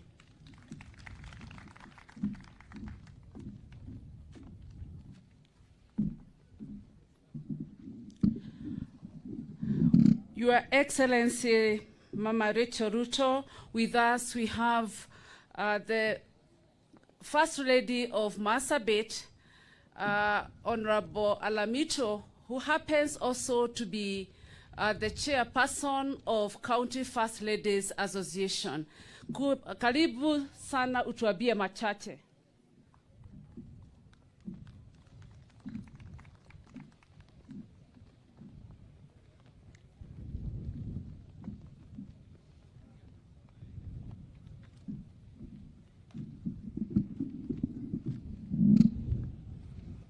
Mama wa taifa, mama mstahiki Rachel Ruto, wafanyikazi wa serikali kuu, wafanyikazi ya serikali ya county, wazee, vijana, watoto, asalamu alaikum.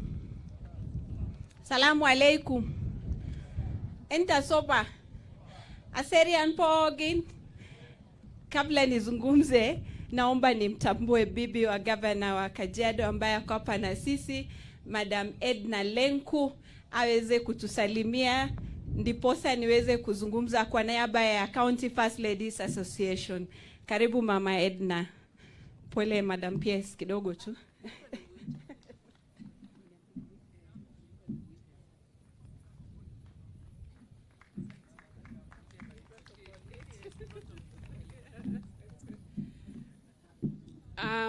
Mstahiki Mama Dada Rachel Ruto, wafanyikazi wote wa serikali kuu, wafanyikazi wote wa county, wananchi wa Narok County, wafadhili wote mliofika hapa, hamjambo. Jina langu ni Edna Lenku. Mimi ndiye mkewe gavana Ole Lenku kutoka kule Kajiado County, na nimefurahia kufika eneo hii ili kuweza kuungana mkono na kina mama wenzangu. Mimi sina mengi ila kuwaletea habari kutoka Kajiado. Kule Kajiado sisi tuko mstari wa mbele katika maneno ya kusimamisha ukeketaji. Kajiado County tunafanya kazi hii na wazee, kama vile wazee wa leo wamekuwa hapa. tunafanya kazi na wamama waliofanya ukeketaji, na pia tunafanya kazi na wake wa MCAs. Hapo ni kusema kwamba mama wetu wa taifa, kazi lako ukiingililia kusema kwamba kazi hii ikome, itaweza. Wewe nenda mstari wa mbele, sisi tukushike hapo nyuma, wake wa MCA nyuma, na pia wanakijiji watahakikisha kwamba kazi hii inasonga mbele. Kajiado County tuliweza kutengeneza policy ya kwanza Kenya mzima ya anti-FGM, na ni kitabu ama document ambayo tunajivunia kule Kajiado. Tuko harakati ya kuimplement maneno ambayo tuliyoandika hapo.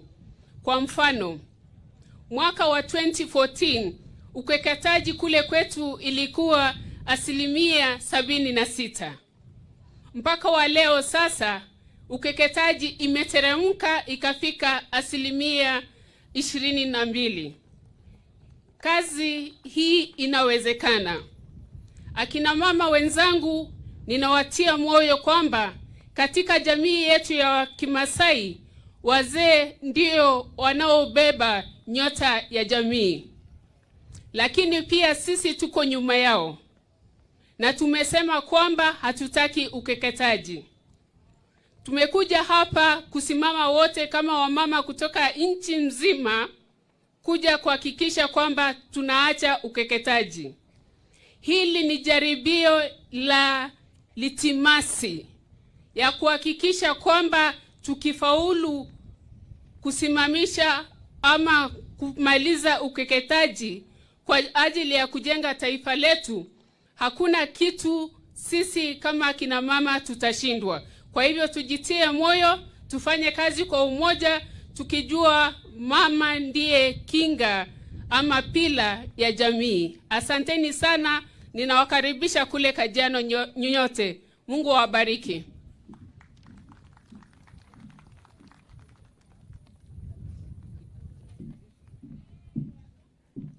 Mama wa taifa, ninaleta salamu kutoka Governor wa Marsabit, ambapo pia tuko na jamii ama katika constituency inaitwa Laisamis, tuko na Warendile wa Samburu. Mumepokea salamu zao. Kwa hivyo kwangu ni furaha kana kwamba leo jamii imekuja pamoja kuzungumzia jambo ambalo limekera sana. Limewakera wale wameweza kupitia, na limewakera wale wanaowahudumia wale wamepitia hii ukeketaji. Na wakati wazee ambao ndio wanalinda mila na desturi zetu wamejitokezea leo hivi na wakatoka nje wakasema kuwa tumekubali kutembea nanyi, tumekubali kuzungumza, na tumekubali kusema kuwa hamtapitia haya mambo tena.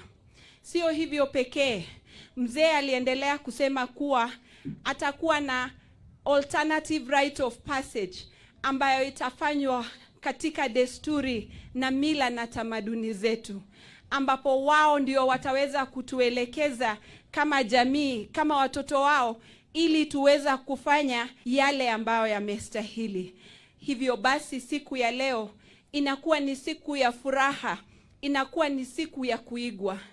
Kwangu mimi kama mwenyekiti wa wake wa magavana nchini, nimeweza kutembea katika kaunti nyingi nikizungumzia kibinafsi yale niliyoweza kuwapitia na yale nimeweza kusoma na kujua hali hatari ambayo inafanywa na ukeketaji. Niliweza pia kushuhudia wakati elders wa Samburu waliweza kuweka sahihi na kusema FGM ikomeshwe katika Samburu. Pia katika Marsabit ambapo tuna jamii ya Waborana Gada ambao ndio wenye kuweka mila na tamaduni zetu waliweza kuabolish FGM. Ombi langu leo ni kuwa mama wa taifa, mkiungana na jamii nyingi ambazo ziko hapa na wafadhili, mweni wenye kuwaleta hawa wazee pamoja, Wasamburu, Waborana, Wagabra, Waburji, wote wenye wamezungumza siku ya leo, na tumeelezwa kuwa wako na karibu kabila 17 wamepitia saini, lakini karibu 30 na hao wote wakikuja mama, na wawe ni wenye kusimama na waseme kuwa wataweza kuprotect watoto wao, hili jambo litaisha. Ukeketaji ya msichana inaanzia katika nyumba. Mimi kama mama, wewe kama baba, ukiweza kuwa ni mwenye kulinda mtoto wako kutokana na jamii, kutokana na kuangaliwa vibaya kwa sababu hajakatwa, wewe ndio unakuwa mwisho wa dhulma katika hiyo boma yako. Na kila mtu akichukua hilo jukumu, then ukeketaji unaisha. I want to speak like a survivor. Mama Taifa, picture this. When you are at home as a young girl and your parents talk about a day where your ears need to be pierced, that is the code word for circumcision in Borana. You're not sure what happened to your ear because you remember your mother actually pierced your ears with a muiba some time back, and you still have your earring on. You're a young girl going to school, but that conversation goes along. You're not sure what is going to happen to you. But they tell you, this is what our community does. Be brave, be cool, because mama is going to buy you a very beautiful dress if you don't scream. So that night, you sleep knowing there will be some pain somewhere, because the screaming and the pain goes together, but nobody tells you that ear that is going to be pierced is which one. Then the following day in the morning, after getting a cold shower, you meet them, the old ladies, carrying your own blade. And because you're brave, you go through the pain. That you will never forget. That piercing pain, that sharp blade, that blood that was shed at that particular time is one that each and every survivor of FGM will never forget. Whether you call it type 1, type 2, or type 3, the emotional torture, the pain you carry along will forever remain with you. Then several years later, Her Excellency, you are in a maternity ward getting your first baby, and the doctors are just running around worried what is going to be about you next. You know what the doctor said? She is different. She will be treated differently. I think they thought I don't understand English. That point is when you ask many questions and wonder, what is this difference? What is this? What is this? And the many things that happened after that. If my mother, if my auntie, if the women in my community really told me what that piercing was all about, or really spoke out, because they needed just to speak out and say, this thing is painful, this thing is psychological torture, this thing is going to have a long-term effect on us because we have been going through this, then I know my mama loves me, I know my daddy and my auntie, everybody loves me, I would not have gone through the pain. But because they kept quiet, because that is what is known is right, because they wanted me to fit in the community, that is why I underwent the cut. And today, as we start the My Daughter campaign, I want to say that I am a proud mother of 2 daughters who have not been circumcised. And FGM in my family ends with me. FGM in your family ends with you as a woman, because today the dads have spoken, the grandparents have spoken, our brothers, our uncles have spoken. Those who have been denying us the right to attend rituals that are meant to be for women, those who thought that not being circumcised meant being unclean, those who thought that we were not fit enough to stand for political positions because we have not been cut, have today spoken. So I pray that women, because we are the perpetrators, we should not keep quiet. We should voice the pain. We should relieve the psychological torture that we went through and say that FGM will end with our generation. We will speak out. Thank you so much, Mama, for taking the lead. We are ready to walk with you. We are ready to walk the talk, Mama. We all need to cheer you. We are marathoners in Kenya. We will not do the short races. We will do the long race. And like our famous Maradona said, no human is limited. We are not limited. And if today we make this declaration today, we are very sure that at least in Kenya, in the 21 hotspot countries, if word spread today that Her Excellency Mama wa Taifa, Mama Rachel Ruto, has witnessed the Big Ma declaration, then FGM will end in the pastoralist community. Tukomeshe ukeketaji. In Marsabit, this is how we say it, and I want you to say with me. Watu wa Marsabit wanasema, intukina, inkutina. Don't touch, don't cut. Thank you very much. May God bless you.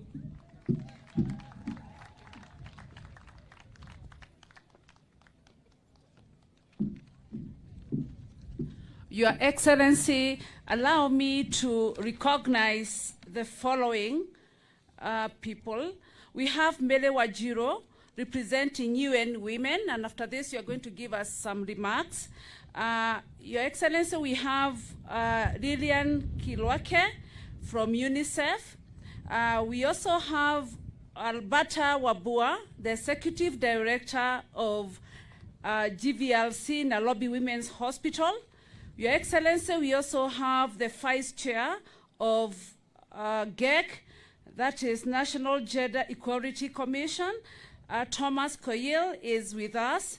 Your Excellency, we also have Dr. Nancy Baraza, Chair of the Presidential Task Force on Gender-Based Violence and Femicide. And with your permission, she will introduce the other members of the task force. Your Excellency, we also have Beatrice Jane, Executive Director, Zana Africa. You also have chairpersons and directors of boards, and we have ministries, departments, and agencies represented here. With your permission, Your Excellency, let's listen to few remarks coming from the UN Women represented by Mary Wajiro.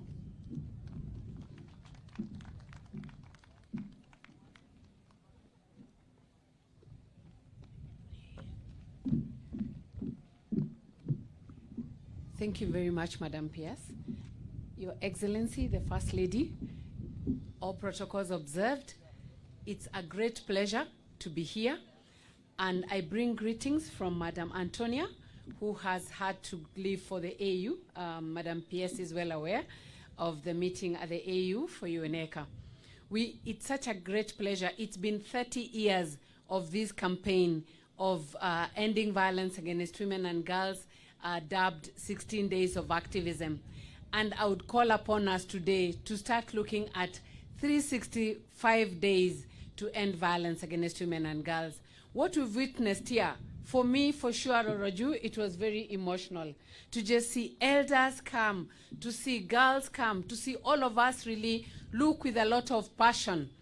It is a day that we cannot forget. And I hope that it's a day to taiga. And First Lady from Marsabit, you've spoken so well that it has to end with us. All violations have to end with us.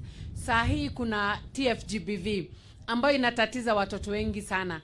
Na ndio maana hata hii 16 days ina end all violence against women and girls, GBV, but more importantly also TFGBV. Hizi rununu ambazo tunazo, ambazo zinafanya hata watoto wengi wajitoe maisha kwa sababu ya ile dhulma ambao wanapitia.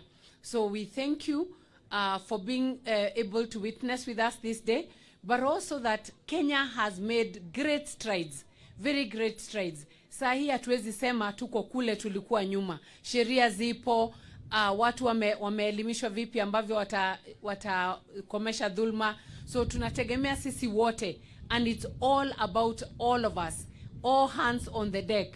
Hakuna mzuri, hakuna mdogo, hakuna mkubwa. Sisi wote tukijiweka hapo, tutaweza kukomesha dhulma kutoka nyumbani hadi kwa jamii, hadi sokoni, popote pale. na Kenya itaweza kusonga mbele. Sisi wote tukisonga mbele, tutaweza kuona taifa ambalo kila mara tunatabasamu kwa sababu tuna peace, tuna amani nyumbani, tuna amani makazini na popote pale upo. Kwa niaba ya UN tunakushukuru, nina wenzangu kutoka UNICEF, tunawashukuru na tunashukuru sana Madam PS kwa hii nafasi ya kuweza kusalimia wananchi. Asanteni sana.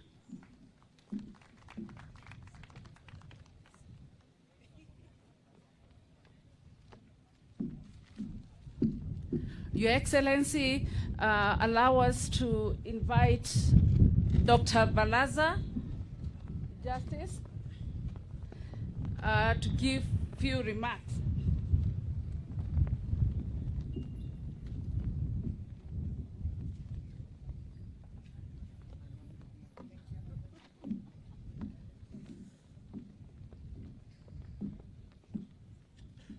Your Excellency, the First Lady of the Republic of Kenya, all protocols observed,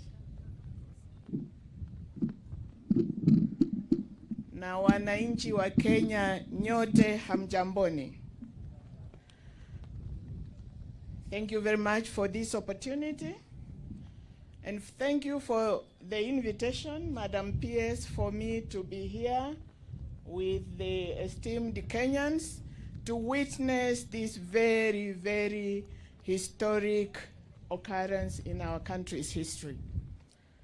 Na nyinyi wa Masai mjue kwamba mnaheshimika kwa nchi hii yote. Wa Masai wakisema kitu, kila mahali tunasikiza. Huko Western, huko Coast, huko Northern, huko Nyanza, kila mahali mnaheshimika. Na mkisema kitu, hii nchi inasikia. Sasa haya maneno ambayo mmetenda leo ni lesson kubwa kwa hii nchi yetu.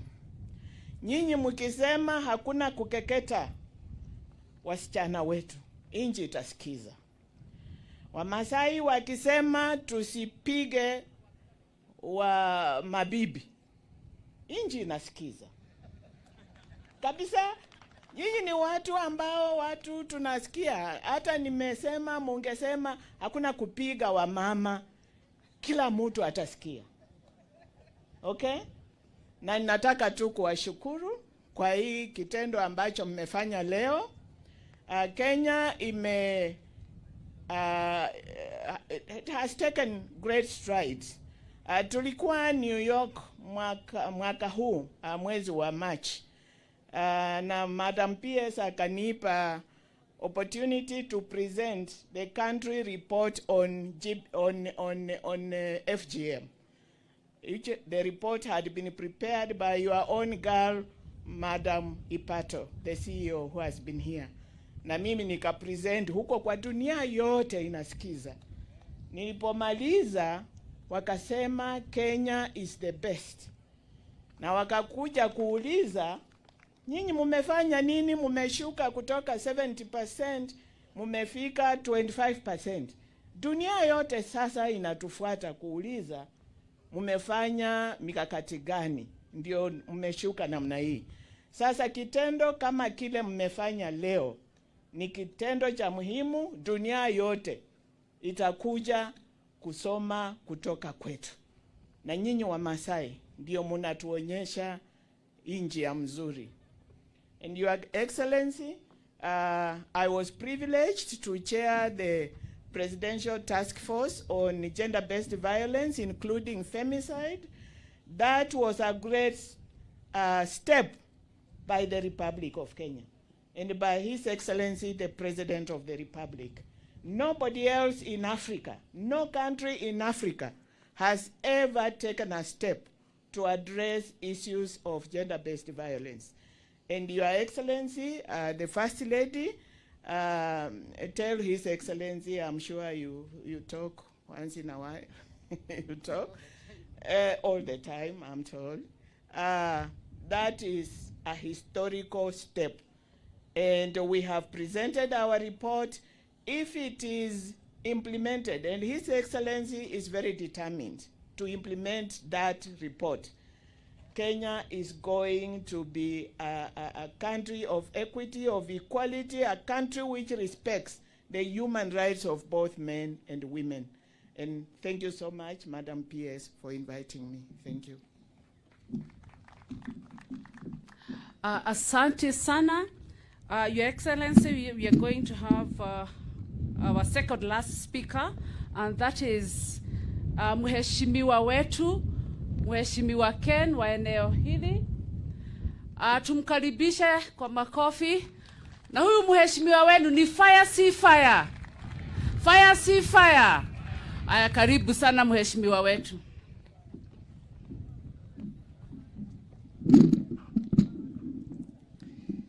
Mambo. Your Excellency, Mama wa Taifa, Madam Rachel Ruto,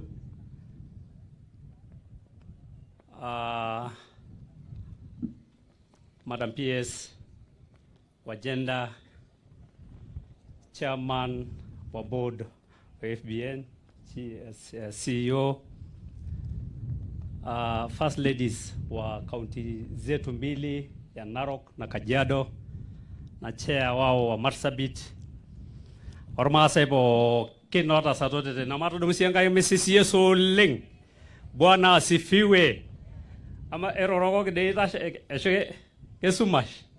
Bwana asifiwe. Mheshimiwa Mama wa Taifa, kwanza mimi nasema karibu Narok, karibu Narok East. Wakati tulikuwa pale nakumbuka nikikuambia there was a time hii shule pale tumekaa leo, mimi ni mwanzilishi ya hii shule. Na wakati tulianza hii shule, tulianza na rais, tukakuja kupiga harambe hapa 2014, tukakuja kufungua bado, kwa sababu na wakati ulikuja hapa kushiriki na sisi kanisa, that was back 2018 somewhere there. Na hii ni mara yako ya tatu kukuja hii constituency yetu. Na wakati umekuja Catholic pale na Ngara, tukashiriki na wewe. So wewe ni mwenyeji katika hapa hii kijiji yetu ya Suswa. Karibu sana. Sikia huko nyumbani. We love you so much. Kwa sababu tumetoka safari kubwa. Nimeanza kuwajua nyinyi wakati nimekuwa URP. That was the first time I was elected. Na tukaendelea na hii safari mpaka pale tumefika. Sema karibu sana. La pili nataka tu kusema ya kwamba hii maneno ya Loma sai meike tonyaraitia na siai. Ya Loma sai.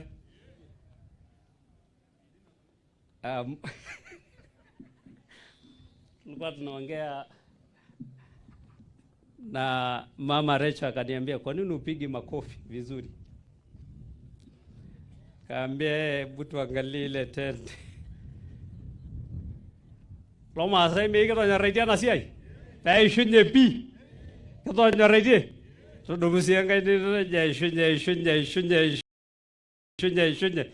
Asanteni sana. You know, this issue ya gender na kutayarisha wasichana ni kitu ambayo imepitwa na wakati. But I was telling Mama wa Taifa ya kwamba we need to do more than this. I think it needs me to be more aggressive, so that we reach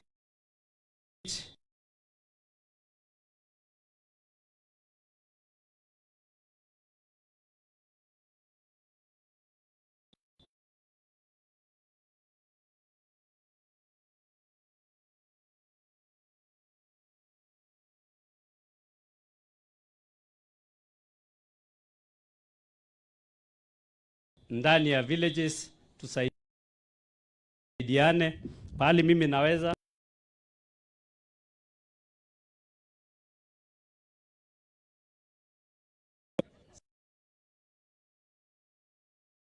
ya maji, ile ya vijana iko juu, ingine iko kando. Tujaribu tuache basi kama tumekubaliana. Nakumbuka, I wish we first lady Marsabit amuongea Kiswahili. Ningi ai roberaki. It was a thorough message and thank you. Sisi kama watu wa Narok East tuko na shukurani sana kwa Rais Mheshimiwa William Ruto. Wakati mimi nilichaguliwa 2013 nikiwa URP, this is a new constituency ambayo tumeitoa mbali sana. Na I remember tumekuja na yeye, akakuja hii shule, tukaenda shule nyingine, tumekuwa na mkono yake.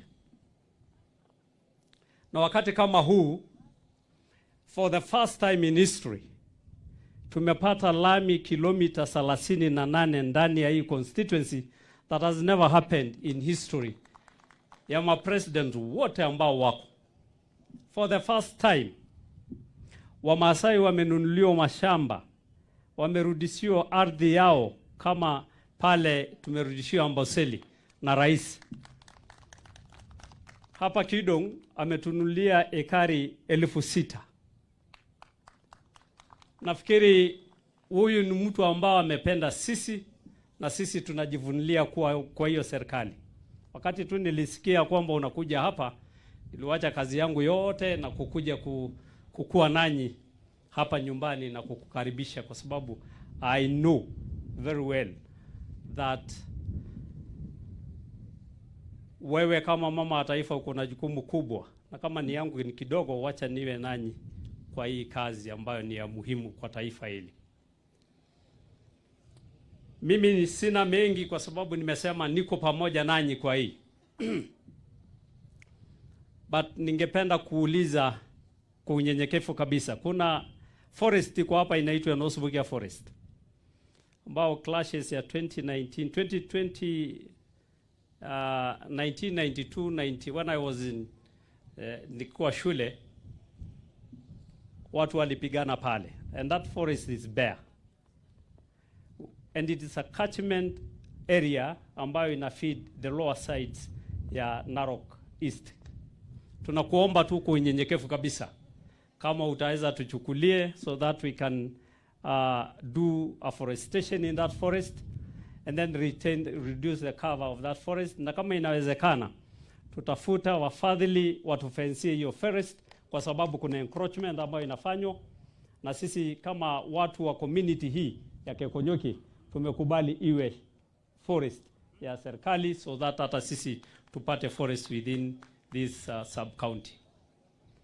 La pili, ningekuomba, kwa sababu uko hapa na wewe pia ni mama wa taifa, ni mama wa watu hawa, tunajuanga uko na scholarship pahali, tuchukulie watoto wa eneo hili ama hii county, sub-county yetu, kama wale ambao wanasoma kwa zile whatever positions ambao wanaweza somea, utusaidie kama utapatia sisi some scholarship kwa wale watoto ambao, kuna watoto ambao hawajiwezi kwa hii sub-county yetu.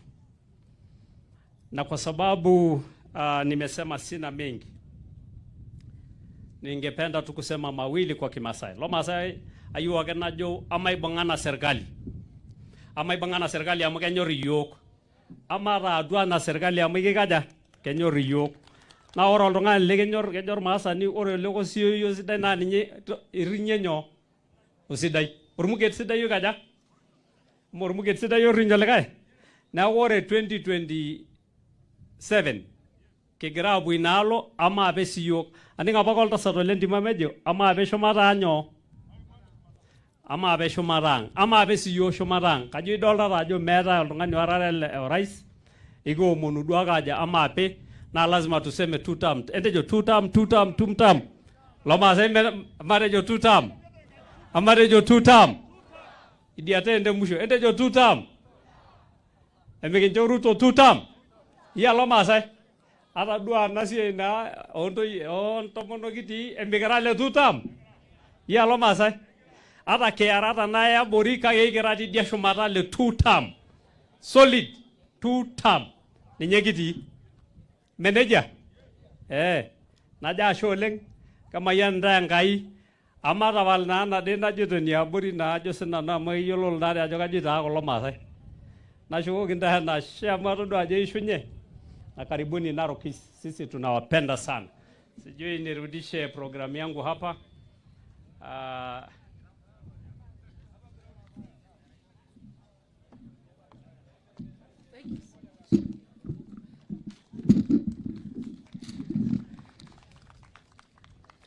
Your Excellency, sorry, I am recognizing people in bits and pieces. With us, we have Dr. Tekra Tum. She's the gender advisor in the Office of the President. We also have representative from the Economic Planning, who is representing the PS. We also have the Office of ODPP represented here. We also have representatives from Interreligious Council of Kenya. We also have Professor Simon Onywera with us. From KU, we have Brigadier Abdikadil of Counterterrorism Center is with us, and the Office of the Women Rights Advisor Office is also represented.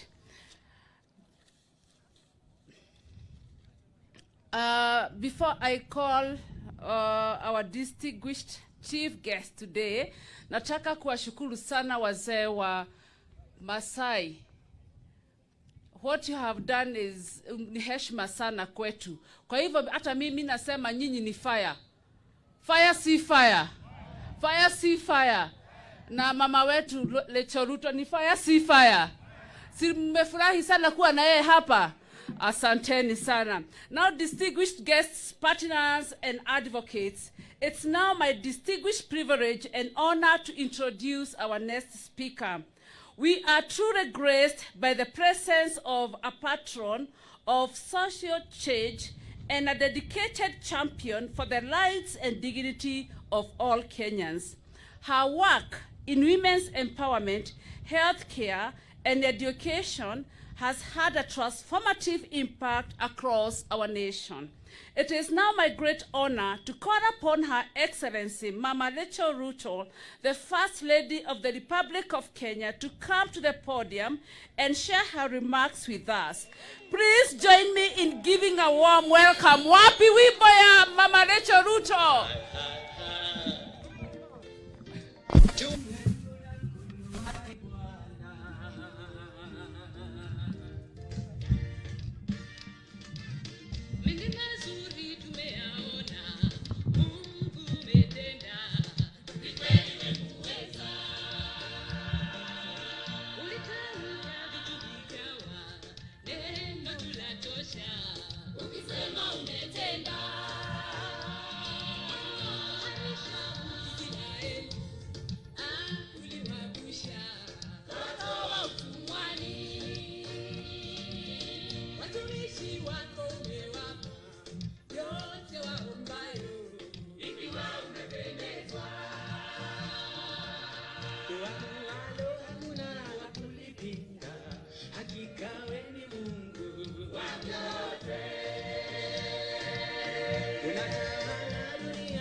Asanteni sana, tunaweza kuketi. Anne Wangombe, PS Gender Affairs and Affirmative Action. Benedette Loloju, CEO, Anti-FGM Board. Alamitu Jatani, Chair Lady, County First Ladies Association. Elected members present, led by our Member of Parliament. Council of Elders from Narok and Kajiado counties, partners present, distinguished guests, ladies and gentlemen. Enter Super Pokin. Good afternoon. Bwana Yesu asifiwe. Messi si Yesu. In every generation, there comes a moment when the truth refuses to hide behind numbers, when the pain of our daughters demands to be seen, not counted. There are moments in our nation's life when statistics become stories, when numbers begin to breathe, and when data turns into daughters. I bring you warm greetings from His Excellency President Dr. William Samoei Ruto. The President stands firmly with us in this national mission, and he believes, as we do, that the safety and dignity of our girls is not just a woman's issue. It is a Kenyan issue, a moral issue, and a generational responsibility. As we gather here at the start of the global 16 days of activism against gender-based violence and the My Dear Daughter campaign, I cannot help but see their faces. The little girl in Narok whose laughter stopped the day she was told she must become a woman. The teenager whose dreams were not interrupted by failure, but by a blade that leads to silence. These are not stories from far away. These are our children, our daughters, our Kenya. Ladies and gentlemen, today is different because today we are not standing in silence. We are standing in defiance. Today, we are not mourning circles of harm. We are rewriting a future of hope. Yes, Kenya has made progress. Our national prevalence of FGM has declined from 21% in 2014 to 15% in 2022. This is encouraging. This is commendable, but this is not enough. The Ministry of Gender, Culture, and Children's Services, through the Anti-FGM Board, remains a critical institution in this effort. I wish to commend the board for initiating the review of the Prohibition of FGM Act 2011 to ensure the act is strengthened, responsive, and more enforceable. In 2022 counties, the prevalence remains unacceptably high, high enough to cost girls their childhood, high enough to cost families their future, high enough to demand that we raise our voices, not tomorrow, not someday, but now. FGM and child marriage are not cultural events. They are not rites of passage. They are violations. They are violence. They are the theft of innocence, agency, and life itself. Yet in the middle of this turmoil, something shifted. The Maasai elders of Narok and Kajiado chose to declare, no more, not in our time, not to our daughters. This is a national turning point. This is a community taking ownership of change. These are fathers rising as protectors and also following in the footsteps of the Samburu, Pokot, and Sabaot communities who have walked this journey already. I stand here today in deep admiration of the elders, the community leaders, the women's groups, AMREF Health Africa, and the Ministry of Gender, Culture, and Children's Services, who said, let our culture evolve, but let our girls live. It is a healing moment, a moment Kenya will remember. Today, we launched something beautiful, something intimate, something deeply African. we launched the My Dear Daughter campaign. It is a movement of mothers, fathers, mentors, and youth declaring that every daughter deserves to walk into womanhood with dignity, not scars. It is a national love letter from Kenya to her girls, assuring them that their dreams matter and are valid. This campaign will be a nationwide survivors and mothers-led initiative. It will be aimed at catalyzing intergenerational dialogue, enhancing community accountability, and promoting legal, policy, and cultural shifts to eliminate FGM and child marriage. The campaign invites mothers to publicly commit to abandoning FGM and protecting girls' rights to be complete, untouched, and healthy, alongside their rights to education and dignity. By empowering mothers, by giving them the language, confidence, and community to protect their daughters, we create a force stronger than any harmful tradition. This is a campaign that does not begin in boardrooms, but in living rooms. Not in reports, but in relationships. Not in policy, but in the heart. Because the truth is simple. A mother is the first fence. A mother is the first teacher. A mother is the first shield. This is how nations change. One household at a time. One daughter at a time. One conversation at a time. Ladies and gentlemen, the eradication of FGM is not optional. It is not negotiable. It is not a suggestion. It is a cornerstone of the Kenya Kwanza government's women's agenda. This administration stands firmly with every girl, every mother, every community that chooses life, dignity, and progress. We are not here to fight culture, and I repeat, we are not here to fight culture. We are here to advocate for safety, eradicate fear, and end silence. And we will not stop until FGM and child marriage become stories our grandchildren read about, not realities they lived through.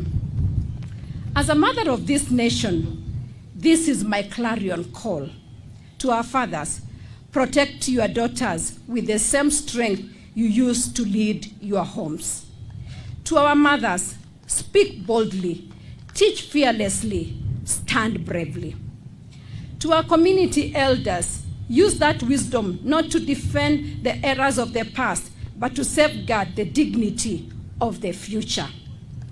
To the chiefs and sub-chiefs, use your authority to enforce our laws without compromise and ensure every girl is safe within the boundaries of your jurisdiction. To our religious leaders, we ask you to use your pulpits and your teachings to uphold the sanctity of life and the protection of the vulnerable. To our teachers, be the eyes that see early and the voices that intervene. To our partners and civil society, work with us and support this mission. So our young people, use your creativity, your voice, your art, and your platforms to say no to violence, no to mutilation, no to the theft of childhoods. The future belongs to you, but so does the responsibility to make it better. Let your generation be the one that ends FGM completely, not because the law demands it, but because your conscience does. If our daughters could hear us today, what do we want them to know? That their bodies are sacred, that their dreams matter, that their lives belong to them, not to culture, not to pressure, not to fear, that they are the future and that Kenya will protect them. Let today be remembered as the day Kenya said, no more scars, no more silence, no more stolen childhoods. The day we choose our daughters, the day we protected our destiny, the day we stood together and refused to sit down. We send forth a message to every village, every valley, every home in Kenya. The time has come. Let our daughters grow up uncut, unhurt, and unafraid. Let culture be a crown, not a chain. Let fathers, mothers, elders, administration, religious leaders, and youth unite in one solemn vow that never again shall a girl's worth be measured by a blade. Just like the winds of Suswa, which never stop moving, may this declaration echo beyond these hills and plains.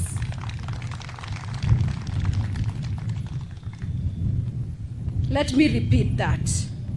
Just like the winds of Suswa, which never stop moving, may this declaration echo beyond these hills and plains. Thank you, Ashe Oleng. May God bless every girl in Kenya. May God bless our mothers. May God bless our republic. I now declare the national 16 days campaign against gender-based violence and the My Dear Daughter campaign to end FGM in Kenya officially launched. Asanteni sana. Nafikiria maneno tumeongea na singependa kurudia zaidi ya yale ambayo yamesemwa na wote ambao wamesimama hapa kusema. Lakini jambo moja tu ambalo ningependa kuacha na sisi sote kama vile nimesema ni kwamba hili suluhisho la kukomesha FGM, ukeketaji wa wasichana wetu, utaisha na sisi kama familia. Kwa kina baba, kwa kina mama. Wakati tunaketi katika sebule zetu, tujue kwamba wakati tunaongea, tutamaliza hili shida ya kukeketa wasichana wetu. Asanteni sana. Mungu awabariki.